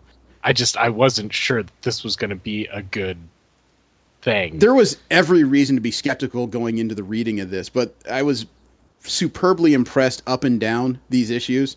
And this is honestly, it runs to probably the top 3 in my list if I knew somebody who said, I don't really know much about comics, where should I start? This would be high on my list to give to people who don't read comics generally. Yeah, I'm kind of, bummed that Elise didn't get a chance to take part in this, because I think she would have really liked this. I do too. It's one of those things. That was the other thing that kind of struck me, is that I am a parent, so a lot of the things she's going through were easy for me to pick up on. But, also, though, I have testicles, which means a lot of the emotional parts of pregnancy, kind of hard for me to relate to. The writers really laid this out very cleanly and very easy to follow as to what the mentality of a pregnant woman would be. Yeah, And honestly, I have to say that was one of the things that kind of resonated with me a little bit too, is the fact that I don't have kids. And right at the very beginning when she's sitting there talking about other people's kids and they're sticky, they're grimy, I don't understand, why do people like holding other kids and whatnot, all of that. And I was just like, you know what, I've been there, I totally understand. that was actually a response that I was just like, okay, cool. Yeah, I really enjoyed this. This is moving to the top of my poll list. This Captain Marvel, A-Force, and Spider-Woman, oddly enough, again, 3 series of characters I generally don't have in high regards, have moved to near the top of my list because they're showing me something new. Yeah. And I'm really enjoying the picture. Jesse, what do you think? Initially, this may be due to how isolated I keep myself. I wasn't really into it, but the banter between the characters, I started to feel like, yeah, these characters knew each other. It started to the point where, yeah, I did start enjoying it. I can't say I share the same sense Steve had with the earlier moments with Jessica Drew, because I never had those kind of thoughts. I was more like, I'm afraid I'm going to hurt these kids, that's why I stay away from them. Okay. You make it sound like you were the guy that's going to be, making sure those milk cartons are never out of kids. You make it sound like you're going to make sure that the milk cartons never run out of kids. You make it sound like you're going to run into kids and all of a sudden they're going to spontaneously combust or something. I have a tendency to break a lot of things when I was younger, so that kind of mentality kind of carried over with me in my adult years. I'm terrified to touch something. I'm afraid I'm going to break it. It took me forever to okay, we discover why you don't like kids. What do you think about the comic, though? The comic, definitely enjoyable. Yes, I would recommend. But actually, no, I would recommend this to someone who wasn't too familiar with a lot of characters, or if they were, show them, hey, here's a new character, check it out. I think this is a good book for somebody who's not familiar with a lot of characters. I know a lot of the names involved in it, but I know next to nothing about a large majority of who was in it. And I felt like I actually picked up a lot out of these 4 issues, which is kind of rare in comics nowadays, at least when it comes to me personally, due to a combination of reading and how much I know already. But I felt like I found a lot. And I've read Jessica Drew's characters before in New Avengers and stuff, but even though that was an emulated character, it's supposed to mirror it pretty well. I still felt like reading these particular 4 issues, I got a lot of new information out of it. Her thought process, her responses to different stimuli. Some of that was because of the added exposition that Captain Marvel would add about how she would respond to certain situations, but still, a lot of new stuff came through. I really enjoyed that. So, I thoroughly enjoyed this little experiment. I do have something lined up for next week, though, that's going to be the opposite end of the spectrum in just about every imaginable way. Okay. Because I had already picked what the next series is going to be, and not only is this character DC, this character is male, and this character is ultra-violent. So obviously we've already gone completely the other way. It's critically acclaimed, and it's something that Steve and I are very familiar with from old versions, but we haven't read the new ones yet. Midnighter? The Midnighter. I think it's time we check that out. Well, it has to be now, because apparently he's getting canceled.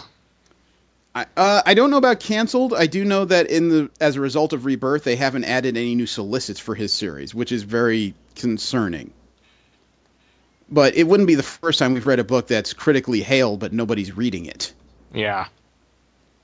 So I do think we should check out Midnighter, because, as I said, you and I are old Stormwatch fans, and that's where this character came from.